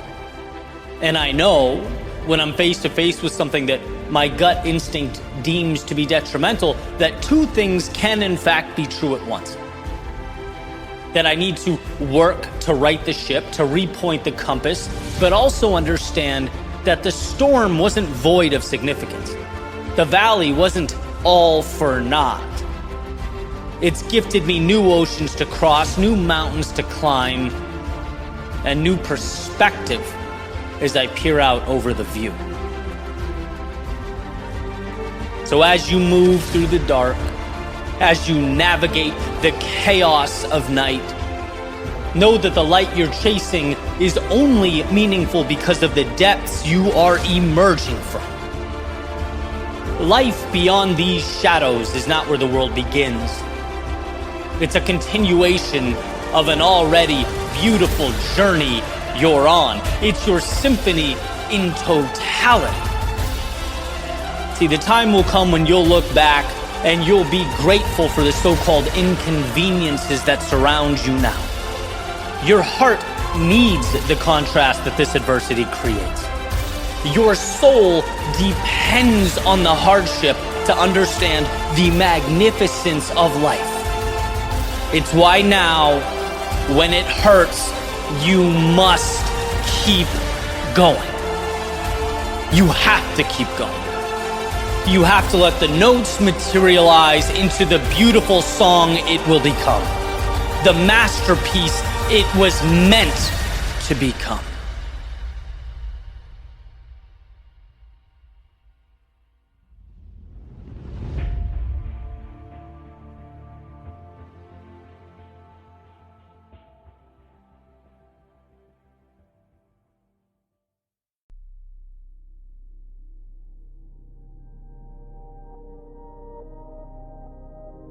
Courage takes many shapes. Sometimes, courage is slaying the dragon. And sometimes, it's merely picking up the sword and seeing yourself worthy of swinging it. Sometimes courage is running. Sometimes it's walking. Sometimes it's crawling. And as we navigate life's seasons and oscillating chapters, as we transform, so does courage, right alongside us. It's relative. And understanding that can not only change your life, it can save your life. I recently got in touch with an old buddy of mine from childhood, hadn't talked to in years at this point. And he's been going through a rough time, a series of unfortunate events, and because of that, fallen into a bad place. And he's just a top-tier dude. Huge personality, lights up every single room he walks into. And pretty quickly as we're talking, I could tell that it hurt him to walk me through, where he was and what he was going through. Almost as though there'd be some sort of judgment on my end. But see, here's the thing. No one is immune to succumbing from time to time to life's misfortune. That's just a reality. At any point in time, every single soul walking this planet is a few bad decisions away from rock bottom, just like they are a few good decisions away from the clarity and positive transformation and growth they've been looking for. And knowing that that's a fine line, to me, that's empowerment. Because it reminds us during the bad times we are, a few decisions away from climbing out. And during those good times that we're not infallible, that nothing should be taken for granted. No one is above misfortune. You're not less than for walking through your personal hell. It's merely your turn to find courage within yourself and rise above it. Now that's exactly what he's doing, and this is ultimately my point. He's getting help. Hurt pride, hurt ego, angry at himself. He's rising above all of that to get help for the betterment of himself, his family, and his family's future. To me, it does not get more courageous than that. It's a courage I'm not even sure I fully can comprehend. And I get it, right? You're in the middle of the chaos. You don't see it. We never see clearly in the middle. Because it feels like he's digging himself out of a hole, so he doesn't see the magnitude of his decision. But given the season he's currently in, he is making himself the hero. And there will be a point a few years from now when, sure, courage will look different, because what life asks of him at that point will be different. But we have to understand the moment. What's more courageous than saying, I don't want this anymore, I'm going to fix it, and taking a step towards that? And that's what we need to understand. I witnessed this firsthand. Especially in the, personal development world. I love consuming personal development on YouTube and podcasts and books and everywhere. And what I find is the message I need ebbs and flows depending on the season I'm in. Right? There are times, particularly in the first couple of years of starting this business, where I'd need the Gary V's and Eric Thomases of the world every day to say, dude, get off your ass and do more. Stop hiding behind your excuses. Be better, right? And there are still days where I need exactly that. In those moments, courage for me meant overcoming the desire to cling to short-term fulfillment. Courage was doing what I needed to do, not what I wanted to do. Then there are times where, I'm fighting through something deeper, something personal. And courage looks a lot different. It's not go write 2 speeches and run 10 miles, go be better and do more. No, not that day. Those days, it's look in the mirror and remind yourself that what you do matters and that you are worthy. Courage is picking up the sword. It's when I dive into the philosophical. It's Eckhart Tolle explaining the power of being present. Jordan Peterson shedding light on what one's pursuit of meaning truly entails. Courage is recapturing my why, pushing through the fears and insecurities and feeling again like the person who can. And so the bottom line is, as I evolve, as I change, as life ebbs and flows, courage changes with me. And sometimes the smaller action in a particular situation is much more powerful, much more meaningful than a big action taken when, things are going well and the stars are aligned and life is smooth.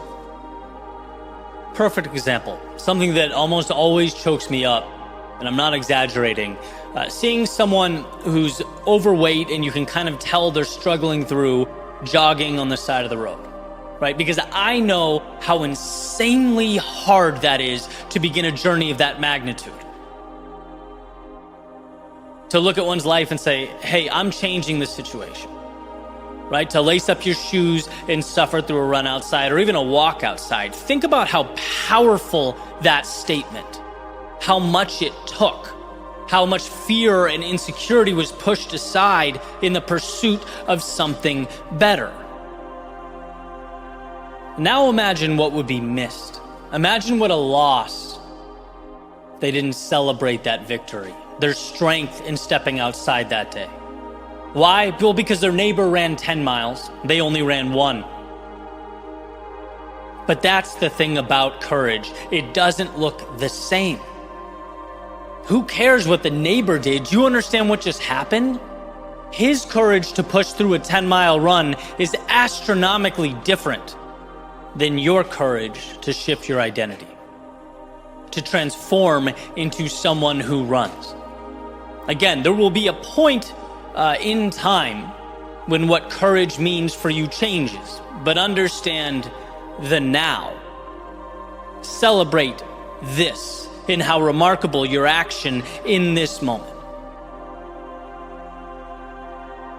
And I hope I'm able to communicate the variance there, right? Like sometimes Courage is finding a way through, the fire in your lungs and pain in your legs to get your split from 6 minutes a mile to 5 minutes and 45 seconds. And that's amazing. Sometimes courage is getting out of bed. It depends on where you are and what life is giving you. And I promise you, it's not an excuse to do less. Everyone wants to grow in some capacity. I know I sure do. This isn't a cop-out, and I don't think anyone listening wants to be patted on the head and told, hey, you're wonderful just the way you are. Don't change. No, the meaning is in the evolution. What I'm saying is, I've seen in others, some close to me, and I've certainly experienced in myself that misunderstanding what courage means in a given moment ends up hurting more than it helps. It creates and highlights a gap where a gain should be. Courage has many shapes. It will transform around you all your life. So take the time to understand where you are. Take the time to explore what the next steps look like. And give yourself grace, give yourself appreciation for taking the required steps. Courage is not measured by what you want to do 3 years from now. It's not measured by what your neighbor's doing. It's not measured by 40 steps down the road. Courage is finding it within yourself to do the most important thing in your life now.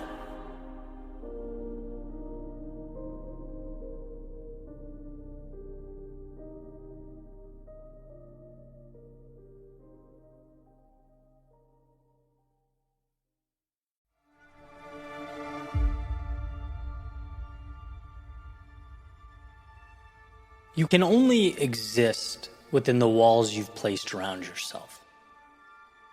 So, question: where have you placed them?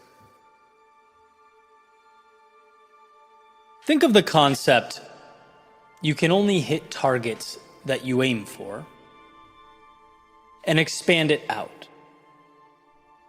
Because my point here is you can only exist in the plane that you have deemed to be real for you, that you have decided is reality. And if we think about that just on a common sense basis, it's pretty apparent, right? People don't do things that stretch beyond their perceived identity.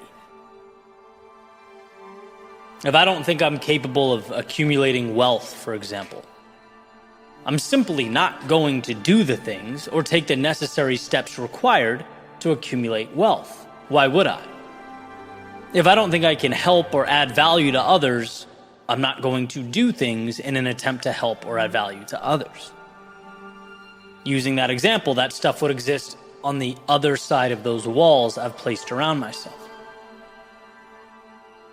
That's why deciding what those targets are is so important. Deciding what's real matters. Because if you set the scope too small, if your reality is void of all possibility and imagination, even if you win, you've conceded too much. The premise you've been basing your entire existence and your decisions on is so limited that you can win there and still lose overall, still leave everything on the table. And there's, a ton of examples of this. I commonly hear people refer to it with their work.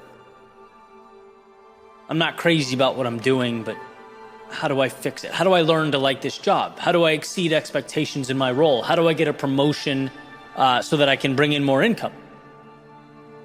All valid questions, certainly valuable questions, if it's where you should be.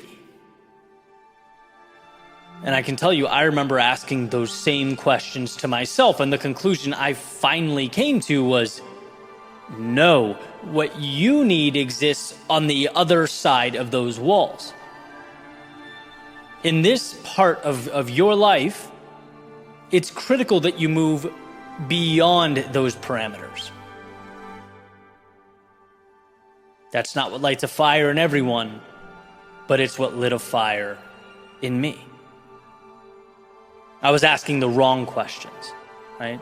It was go over there and start your own business, start your own journey, start sharing the things you want to share. So what Alex Hormozi refers to as playing a different game altogether. And it's kind of a weird concept to grasp, that you can win the game you're playing and still end up losing, because you never thought to look for more. You never ventured to peer out over what was directly in front of you. This is a matter of self-reflection at its finest, because you'd never see those walls unless you really took the time to think about it, to be alone with yourself and ask those questions. It's the fun what ifs. What if I stopped doing those things I don't like and started doing what I love? What if I didn't accept this as what I have to do and instead took a different path altogether? What if I was capable of playing a different game? And what we find is that we're capable of some pretty incredible transformations. We're capable of taking what matters out of a less than ideal environment and recreating it somewhere that is ideal, that is conducive to our success in our growth and our evolution and our contentment. Instead of conceding so much and asking so few questions, why accept those limitations? So again, I ask, where have you built your walls and why? And what if you push them back, like lines in the sand meant to be redrawn? See, perhaps the income coming in is a direct result of you feeling like, hey, that's just what I make. Perhaps your fitness level is the result of you thinking, that's just how I am. Perhaps your friends and the people you surround yourself with are a result of you saying, it's just who I know. But there comes a point when new targets must be set and new lines drawn. At least if any type of evolution is going to occur. You don't have to perpetually navigate the revenue streams, fitness levels, and friend groups you have now. You can play a different game. Again, it's not always asking, how do I live within these walls? Exist within these circumstances? Sometimes the question is, how do I step into a new arena entirely?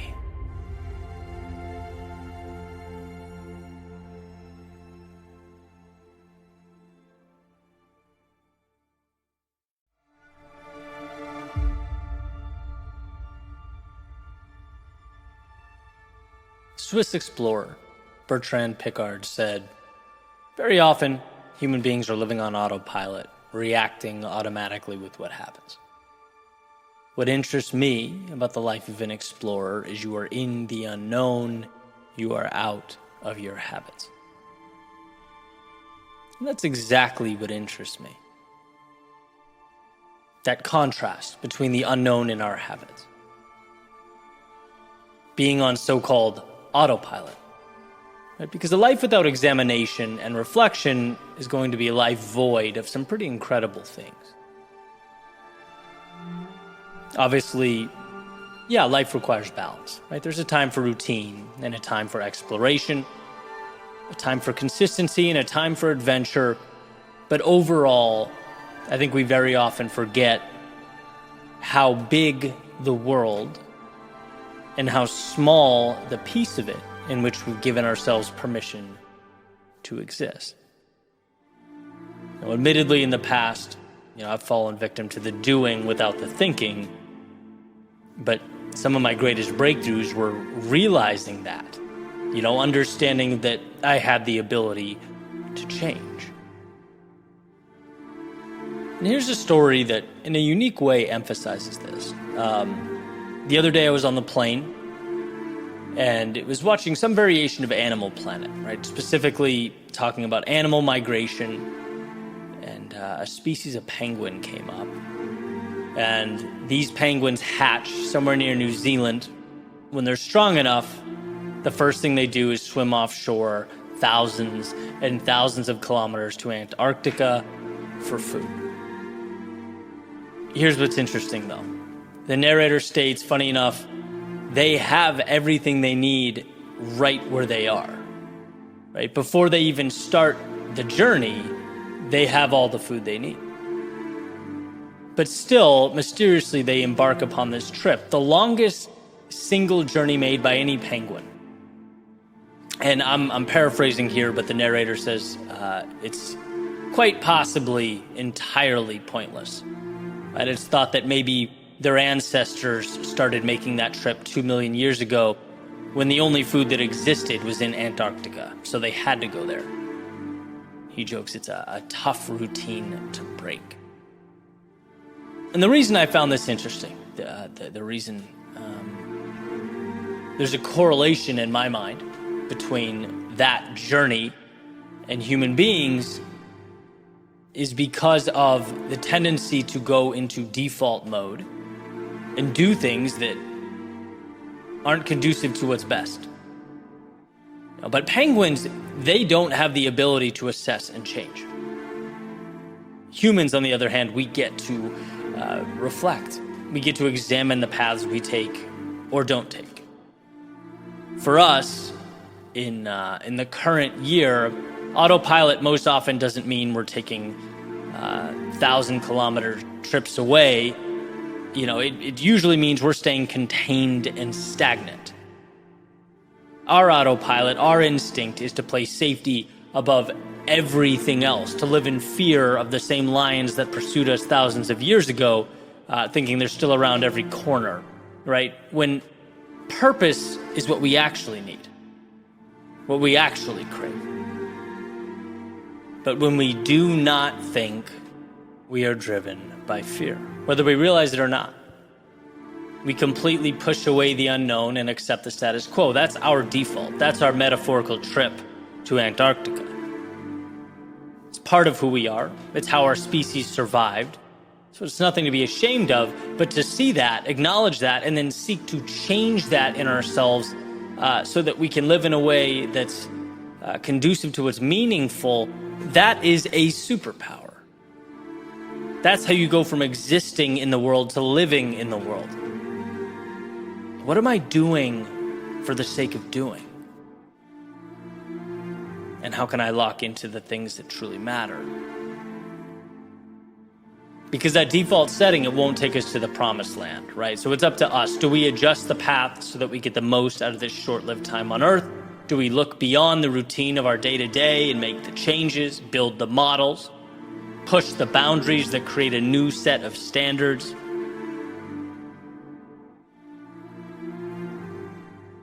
It's amazing how, just by examining how we spend our time, we unveil so much about ourselves and what we want.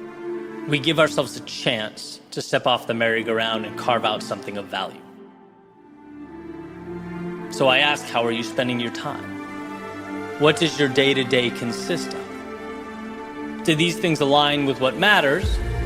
Or is this routine designed, perhaps subconsciously, to keep the world out and the now secure? Are the people in your life and the places you go, the things you do, intentional? Do they bring value? Or are they that dreaded autopilot? Again, the enemy isn't necessarily what routine brings. We need it to some extent. The enemy is what too much routine keeps out. It's not letting yourself grow into the person you could become. That version of yourself that requires breaking the chains of predictability and safety. To Picard's point, if we don't think, we will act automatically. But the path to something greater does not automatically reveal itself. It materializes over time with intentionality, with thought. It emerges from the comparison of where you are and where you'd ultimately like to be. This world is comprised of unlimited possibility, just as you're comprised of infinite potential. But for these two truths to intersect, you have to look around. You have to create and walk down your own path.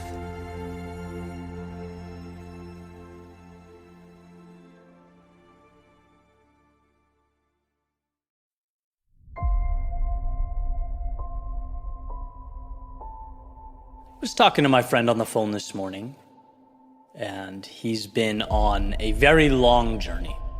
A lot of highs, a lot of lows, but now he's doing incredibly well. He's heavily invested in real estate, has a very successful business. I mean, you talk about a turnaround, he's it. And he says, Eddie, do you know what the best part of all this is? When I get up in the morning, I think, yes. I don't think, oh man, I wish I could sleep just a few more minutes. I don't wish for a little longer in bed. I think, yes. And I found that moving. If that's not peak living, I don't know what is. The second your eyes open to be excited about what's to come, right? And so I asked him, Tom, what's the biggest mental change you made in your life that brought that about?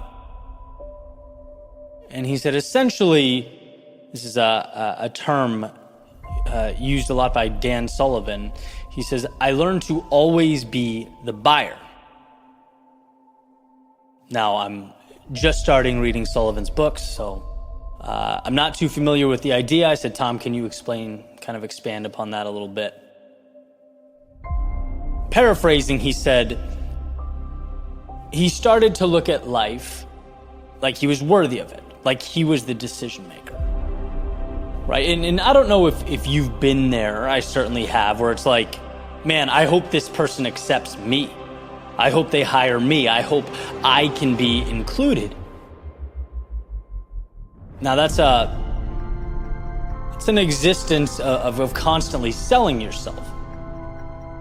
But when you make that mental shift of instead saying, I have value to add to this person, I am the buyer here, you empower yourself, right? A buyer cannot get rejected.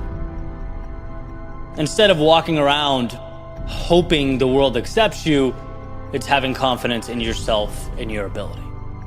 As my 8th grade teacher, Mr. Betancourt, used to say when we were kids, the worst thing you can do is hold your hands up to the sky and hope something of value falls into them. The worst thing you can do is take the power out of your hands and outsource it to fate. Because the truth is, you do have value to add. There is change you're going to make in the world. There's a beautiful mark on humanity to be created by you. And there must come a time where you see that as a valuable resource. You're on a mission. And it's not about other people saying yes or no to you. It's, do you want to allow these people to come along with you on your mission? Not selling yourself, but buying the pieces that will comprise your greatness.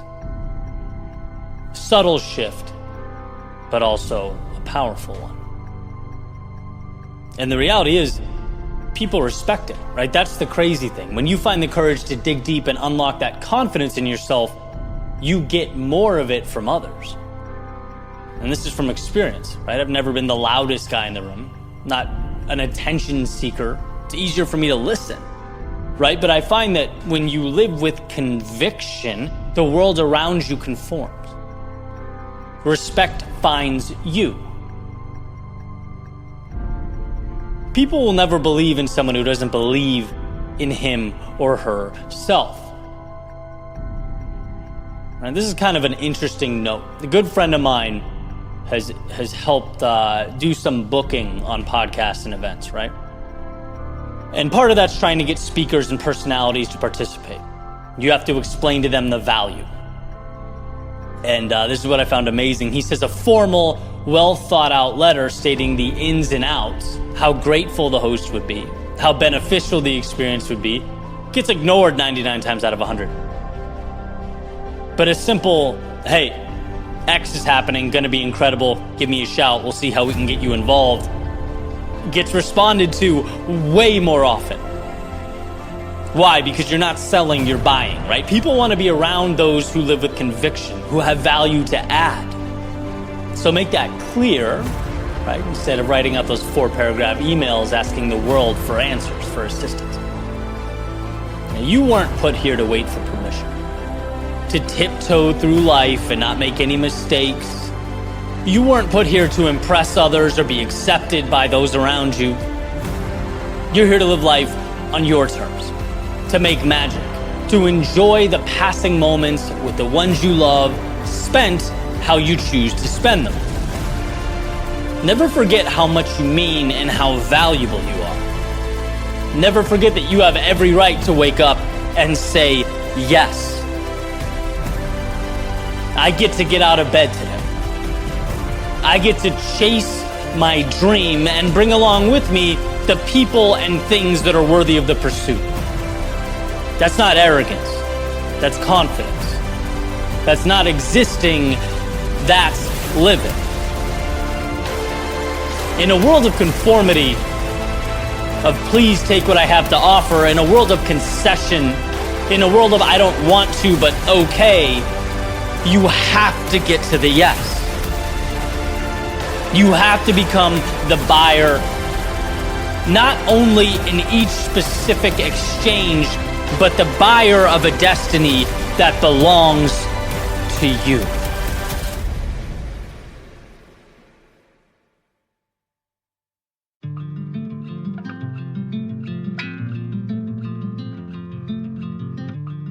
Deciding who you'd like to be most often starts with leaving the parts of you you no longer want to carry around. So reminisce. Think back. Examine. Because you didn't just arrive at today. This moment is the result of thousands upon thousands of steps and conversations and decisions. Our lives are sculpted like ocean shores, one wave, one gust of wind at a time. And sure, there were certainly events that expedited the process. But the point is, holistically, landscapes take time to materialize, as did this one. But you're not confined to this moment.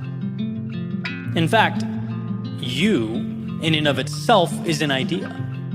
You is a story that incorporates the things you used to do, places you used to go, people you used to know. You is not right now. You is how you summarize the path that created right now. But you can change, because you will always mean what you decide it does. So reminisce, think back, examine, and feel the warmth of the good times. Bask in the moments that lit up your soul. But don't be afraid to pull back the curtain on those things that, well, maybe you aren't too proud of. The things that no longer defined you, perhaps never defined you to begin with. Because see, before we cut ties with those stories and send them out to sea, we must do the hard work of recognizing what they are.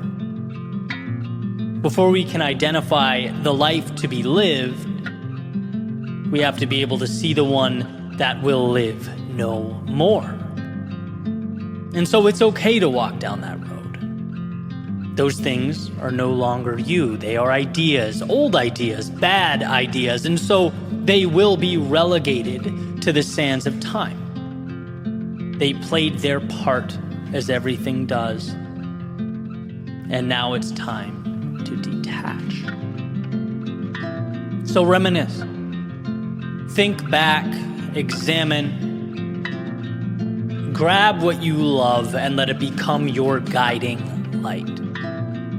Take hold of the meaningful and pour it into the new you, the one you're making now, the one that matters now. You'll need it. Because the old you, it'll try to reemerge.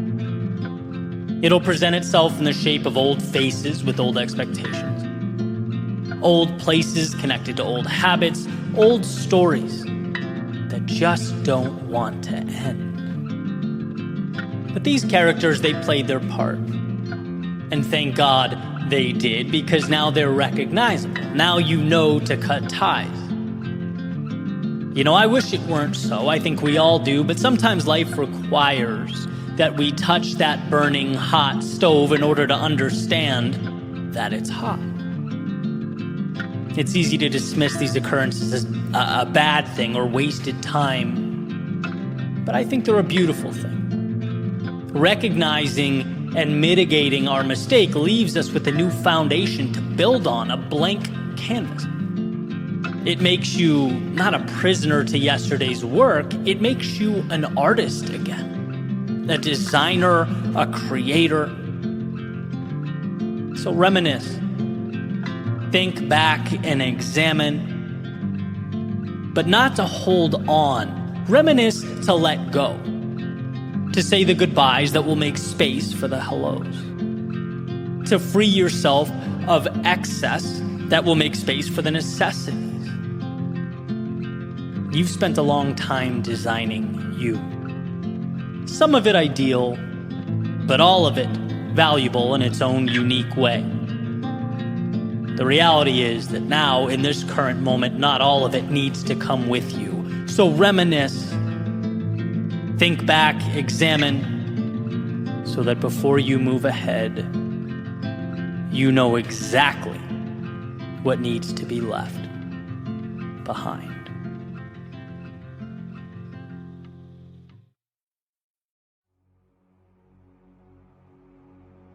The difficulty we face in life is not personal. If you remember this, you disarm every adversary, obstacle, every complication you'll ever face. So, quick story. Recently, I was renewing a lease for my apartment. Something that usually is pretty simple, right? Only this time, things were not simple. Confusion, chaos, misunderstanding after misunderstanding. I received emails and letters saying, you need to provide these documents in order to renew. You need to have X, Y, Z information submitted to us ASAP.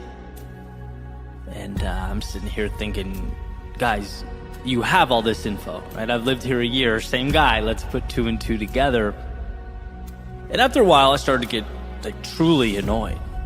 Eventually to the point of taking it personally. So I stopped what I was doing and go down to the front office thinking I'm going to go scorched earth here. I really wanted to emphasize how absurd and ridiculous all this was. I opened the door and just kind of stop in my tracks. First thing I see is a crowded room filled with tenants asking for things, making requests, looking for info. And the people that worked there were so patient and kind, running around doing their absolute best to make everyone happy and get everything done. And almost immediately I realized, Eddie, you made this about you. This is not in any way about you. Basically, I created this fallacy that because things weren't working the way I wanted them to, then there must have been some universal resistance, right? There's an idea I heard a while back that very rarely steers me wrong. It's that two things can simultaneously be true at once. So in this case, is there opportunity for these guys to tighten up a bit, bring more clarity to their operations and best practices? Yeah, certainly true. But on the other hand, was building this up as a them versus me match in my head dumb and counterproductive? Yes, also true. The world will always provide adversity, right? That's not news to anyone. It's just what the world does. That adversity will take 1,000 different shapes and appear in infinite number of ways.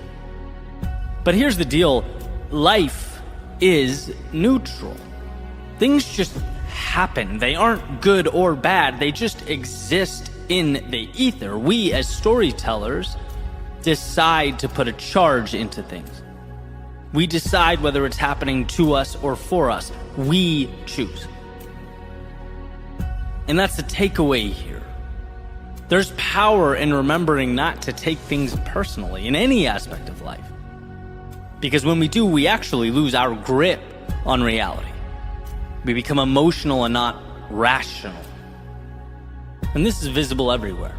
Right? Take rejection, for example, something we all deal with. It's not personal. The person on the other end is thinking about themselves.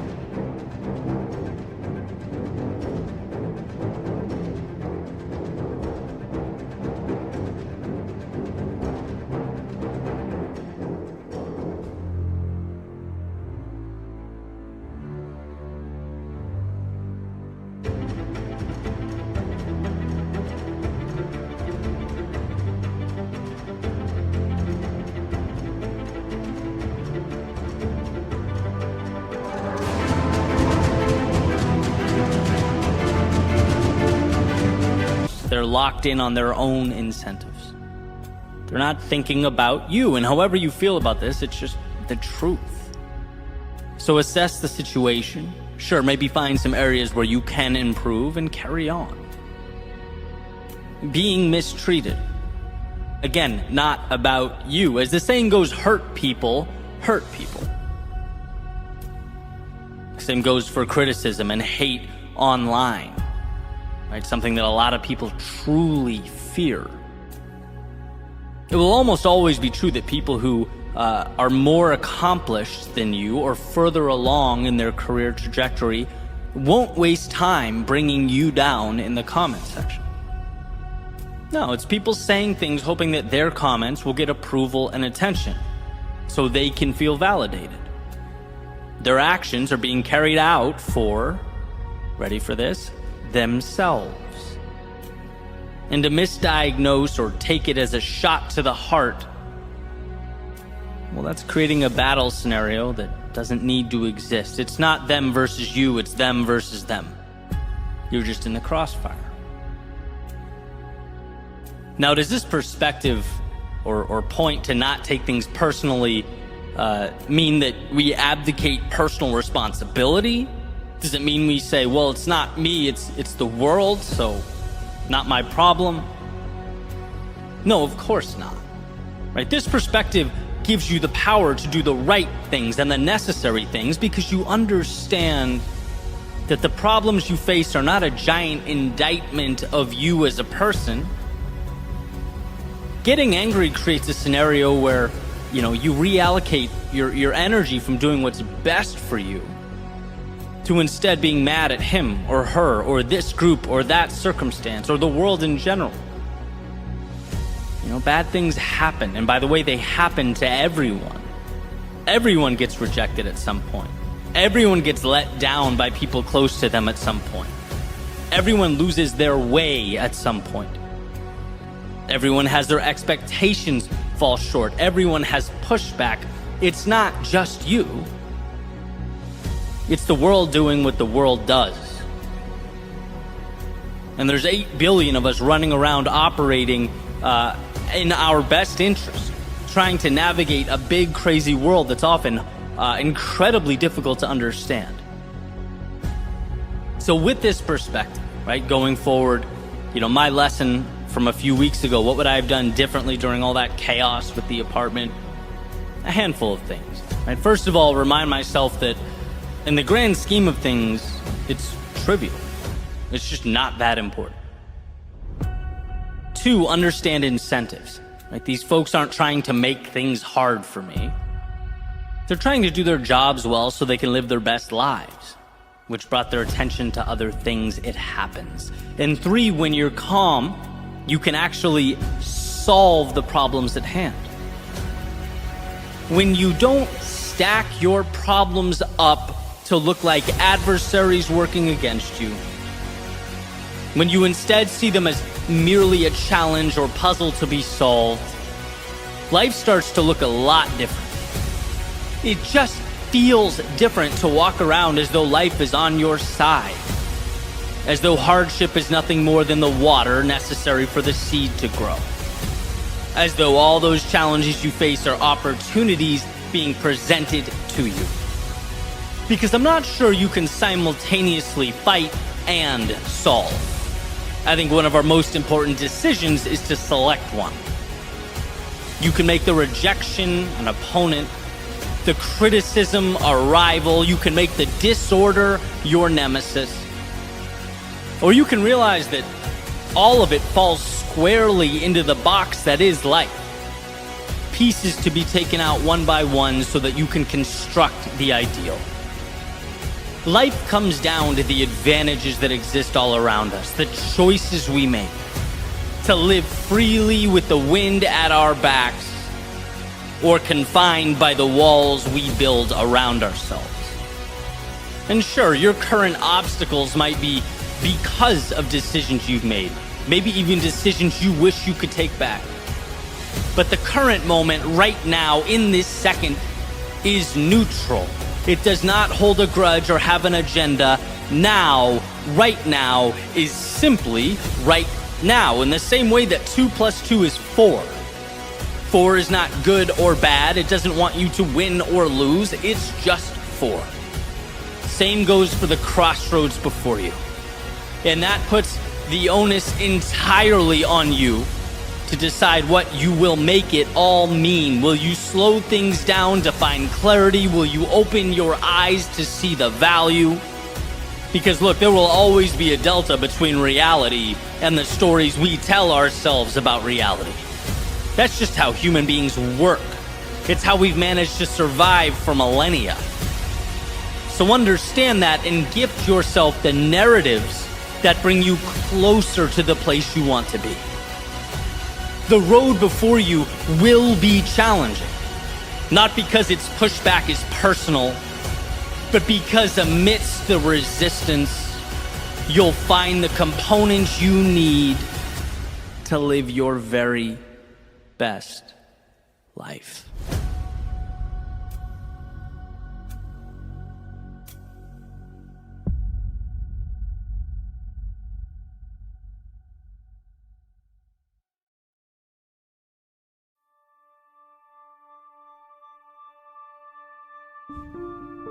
Of all life's lessons, it's my relationship with what it means to suffer that's transformed my reality. Something that's learned, not unlike one's ability to read or write. An understanding that unlocks the door to fulfillment. Nietzsche says, to live is to suffer, to survive is to find meaning in the suffering. Dostoevsky says pain and suffering are always inevitable for a large intelligence and deep heart. The really great men must, I think, have great sadness on earth.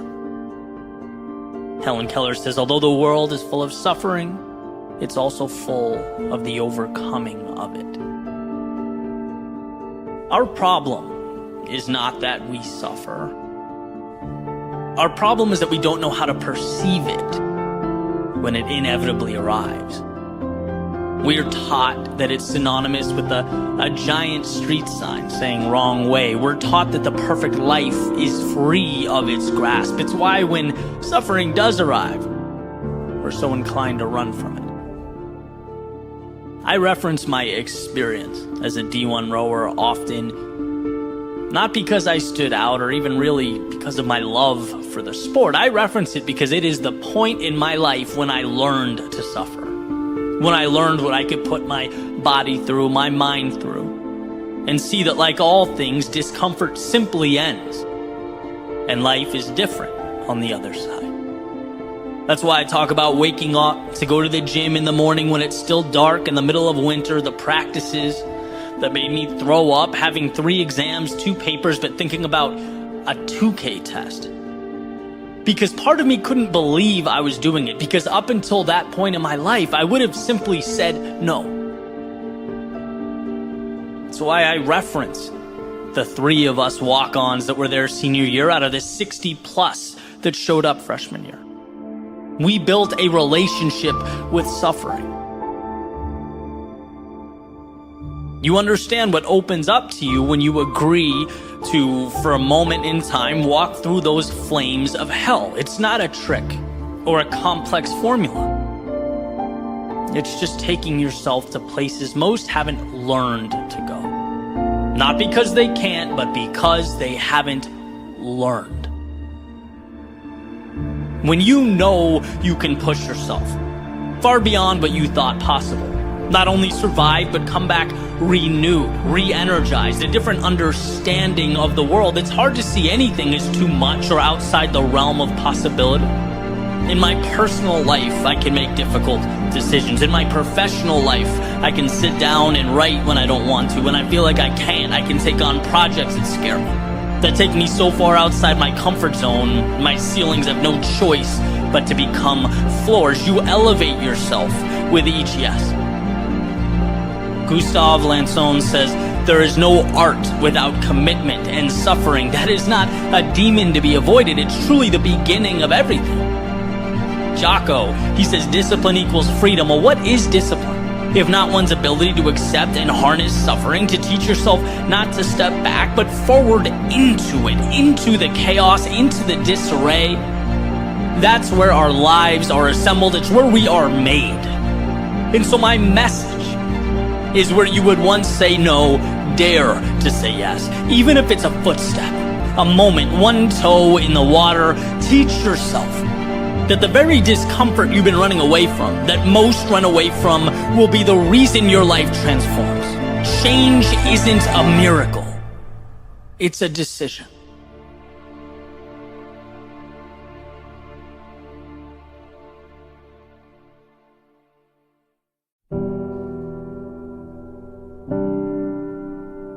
Sometimes the moment has a way of appearing bigger than it really is. A facade. Let me explain. There was this kid when I was in first grade. Let's just call him Mike. And what Mike would do was follow us all around the classroom and outside at recess. Would constantly look for reasons to quote-unquote tell the teacher on you. Right, dude was an absolute menace. I'm 35, and I still remember Mike. My buddies and I would be, playing basketball outside. Maybe just learn some awesome 4-letter words. Would love to give him a test run, but no, not if Mike was around. Mike would go right to the teacher. And see, we feared Mike because we feared being in trouble. Now, as time passes, you look back and realize how absolutely ridiculous that is. I want to shake younger me and say, who cares about Mike? Go live your life. He doesn't matter. But the reality is, at the time, he did matter. He mattered a lot because he was the personification of what was most scary to us in the moment. Right? As a child, avoiding being in trouble or timeout or whatever it was seemed to be a big deal. And here's what I think. I think every chapter of life has a Mike. Not in the literal sense, but in the sense that there's something we fear, something that consumes our time and attention. Something that's been inflated to a state far greater than it really should have been, that has an impact disproportionate to reality. Because as real as it seems in the moment, a few years down the road, we'll do the usual, shake our head and laugh about the seemingly obvious lack of perspective during that chapter. Hindsight being 20/20, we'll be shocked we couldn't see what we eventually came to see. But that's what growth is. It's a good thing. We want to evolve. No one wants to be the same in 10 years, see life the same way in 10 years. But it's also an opportunity to obtain some perspective, to understand that our current fears aren't all we've built them up to be. We just can't see it yet. Unfortunately, the dust has to settle before the picture makes sense. Just like right now, we can't judge the world around us the same way historians will be able to with clarity.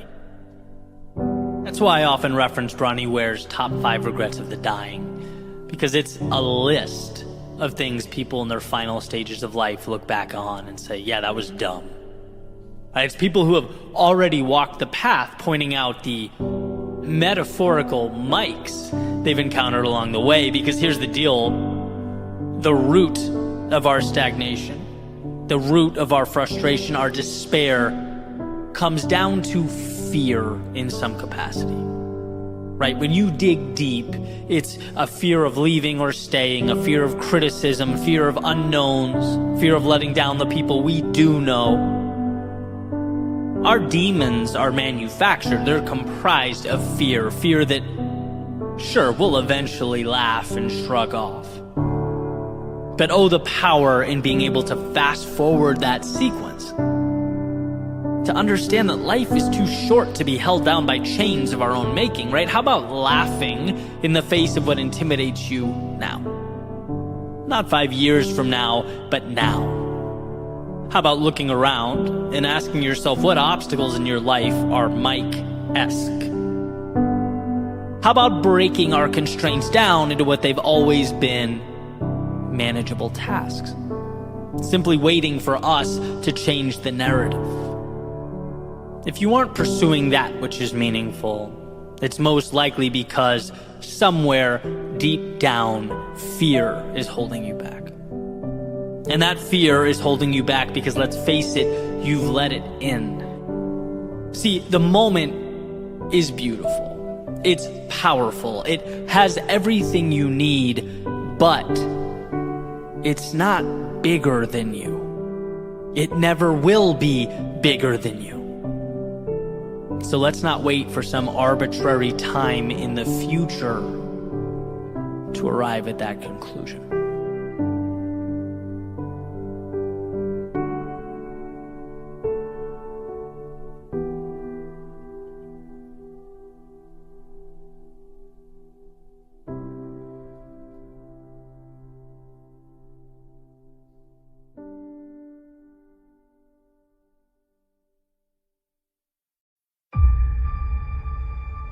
When it comes to the almost 8 billion people on planet Earth, there's undoubtedly a variance in the resources at our disposal, the influence we have.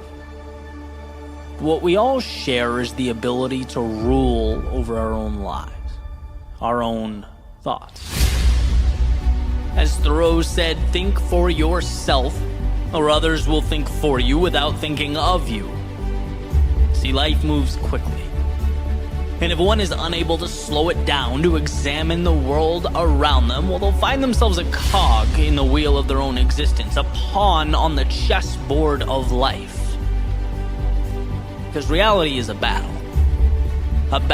of self-interest that requires that we build walls around that which is precious, that we protect it at all costs. Your worldview is the foundation for everything of value in your life, yet it's constantly under attack. Attack from the negativity at the gate, the suffering attempting to breach the walls, the outside influences praying that you'll outsource your thinking, that you'll let them rule from afar. To maintain control over your own outlook, it's no small feat. It's perhaps the most important battle of your life. It's the difference between intentionality and chance, the role of the ruler or the ruled. As the saying goes, if you don't build your dream, you will spend your days building someone else's. If you don't ask yourself what you want in life, those needs will ultimately be buried under nonsensical obligation that takes their place. Where there are vacuums in awareness, they will be filled, usually not by actors with the same interests as you. See, mistakes are not the problem. No, mistakes mean you're present, driving towards something, collecting data for this experiment that is life. It's autopilot that destroys. Like that frog put in a pot, heating up so slowly it never knows to jump out. The external world becomes its demise. And this message isn't to instill fear or intimidate, it's to remind you to ask the question that so few ask. how is my life best lived and what can I do to bring that to reality? If you can think for yourself, you're never out of the fight. If you can think for yourself, you're always a decision away from advancement in the direction of that which matters most. So trust you to do what's right for you. In a world where no one knows what they're doing, I can assure you, you don't need external endorsements or stamps of approval. Take Robert Frost's road less traveled by and don't look back. Don't feel remorse. That's where you're forced to find yourself, to ask the tough questions, to embrace who you are. Because the crowd is antithetical to rationality. Not just because responsibility dissipates. Not just because human beings become essentially well-dressed chimpanzees, but because rarely on the micro level is the collective goal your goal. Have the courage to see that. Have the courage to understand that life is not an instruction manual. Everything around you, you have in one way or another accepted. And in accepting it, you have chosen it. By not saying no, you have in fact said yes. So realize that the world around you doesn't change until your thoughts become the bridge that connects current to future, today to tomorrow. Until you realize life can't make you a victim or a pawn on its chessboard without your permission, whether implicitly or explicitly. No, you have the ability to think, control, orchestrate something greater than what's in front of you. Let today be your next courageous step in the direction of that reality.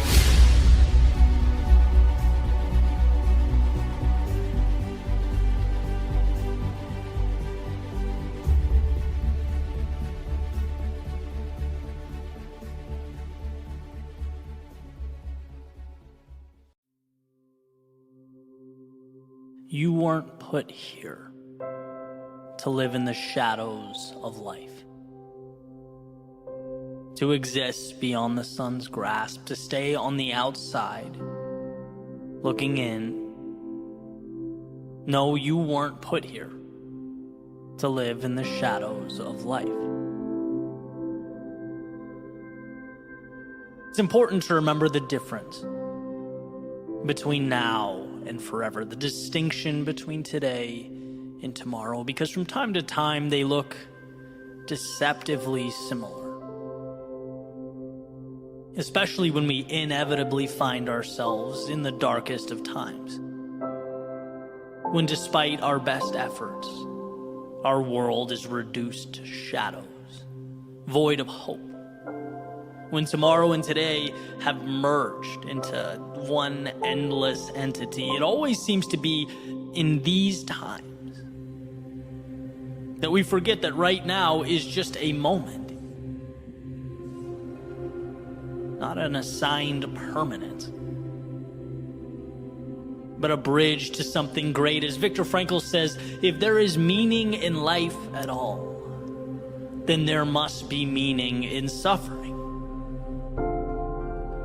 We all suffer, we all hurt, we all go through periods of time where we can't see or hear or feel anything beyond the darkness we find ourselves in, but it's there. Darkness cannot be defined without light. It's in the definition. Darkness is a partial or total absence of light. They need each other, darkness and light. The one thing that can bring darkness to its knees is out there, everywhere, all around it. And if there was ever a reason to be hopeful, enthusiastic, if there's ever a reason to believe, it's that a new life is always a light switch away. It's that darkness is as temporary as the day. And the antidote requires only that you believe it to be true. Only that you find the resolve to reach one foot out, to remind yourself of the sun's warmth and the infinite beauty of a world beyond this temporary darkness, because you weren't put here to live in the shadows of life.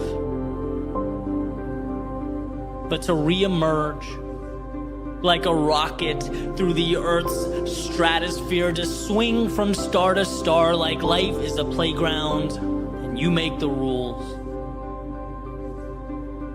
And I think when we look back, we'll be nothing but grateful for those times of darkness.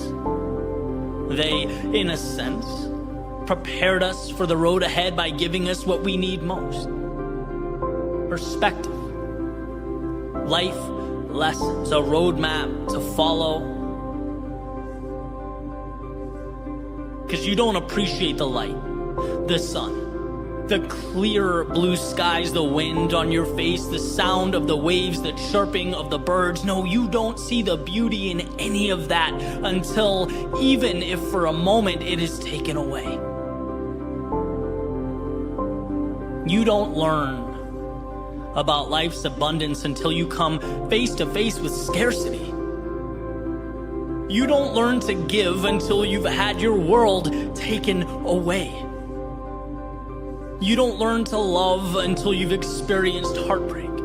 You don't learn courage until you've been overcome by fear. You don't learn to grow until you've been truly stuck. You don't learn to believe until you've looked in the mirror and doubt peers back. You don't know who you are until you learn what you're not. See, everyone finds themselves having wandered into the dark, sometimes of their own volition, sometimes of fate. But like leaves changing color in the fall, the earth on its journey around the sun, a wave emerging and falling back into that which it came, it is not an end, but a beginning. Life's way of preparing us for what's to come, introducing us to the infinite possibility of tomorrow, because you weren't put here to live in the shadows of life, but to emerge from them, to light up the world. No, you weren't put here to live in the shadows of life.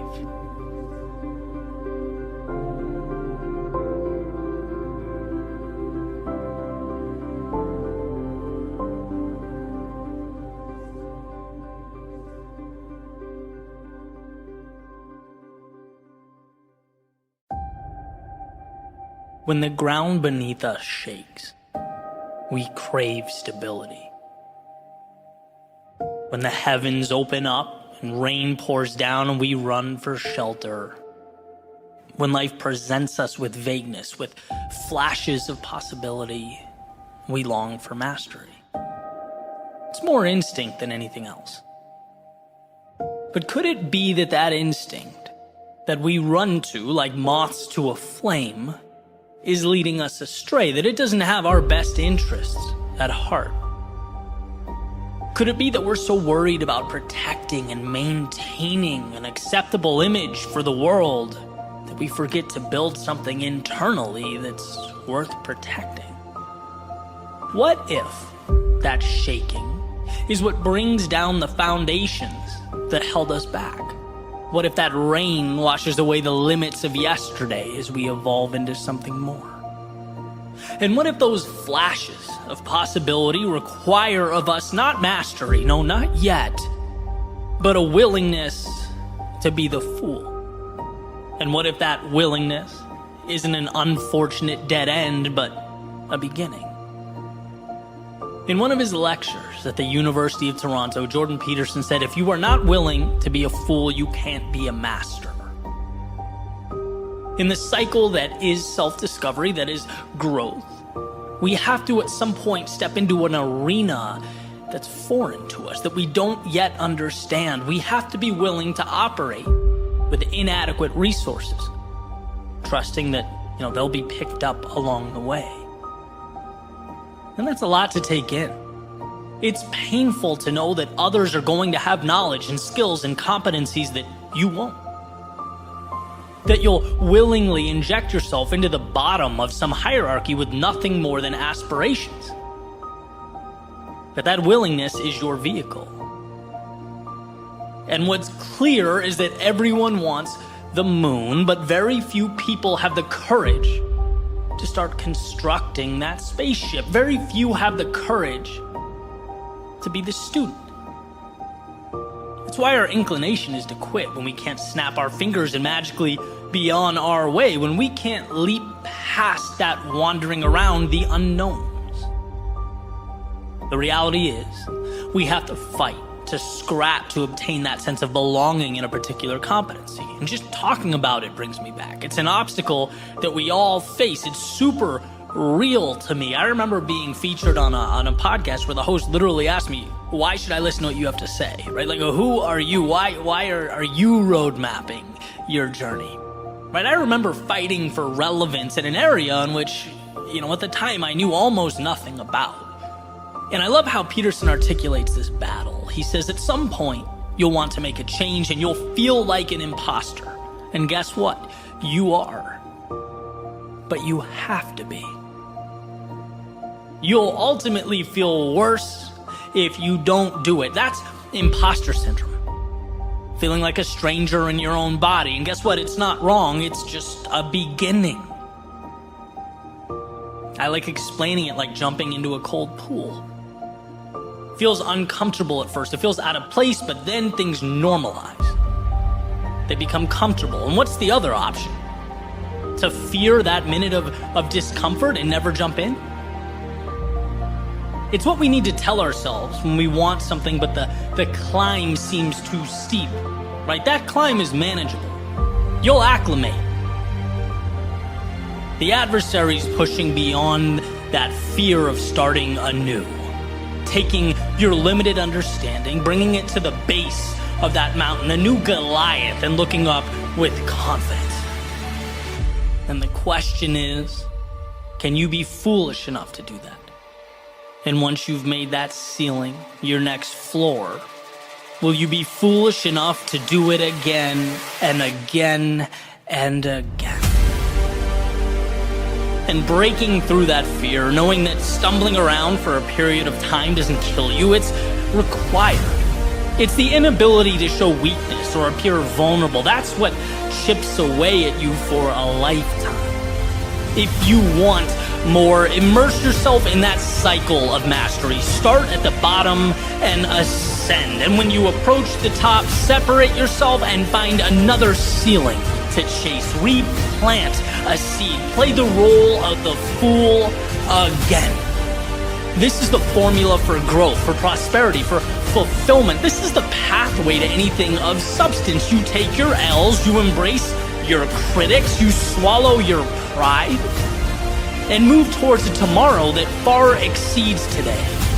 As your reality changes, your perception changes, the company you keep changes, you'll start to see that what's around you is made by people who are willing to fail and fail often. Our world is one devised by those who could put pride on hold. By those who were humble enough to crawl through the unknown long before they ran anything. Who knew that before they played for any title or championship, they must first play the fool.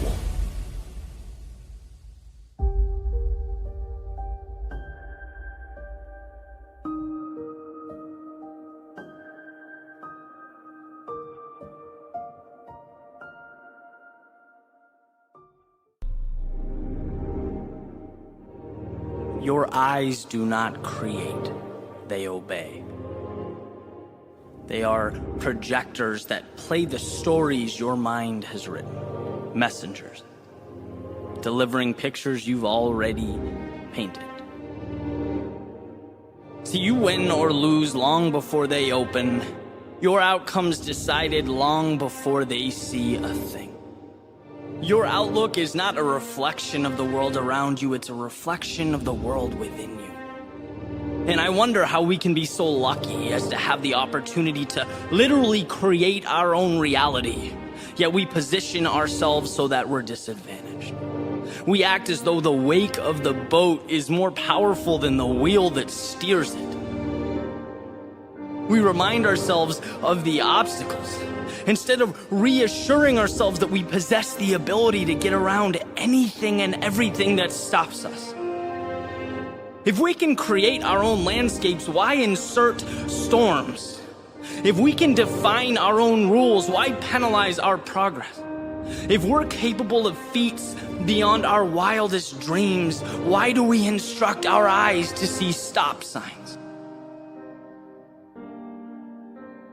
Your eyes long to see the world as it was meant to be seen, with its color, its fullness, its beauty, its perfection.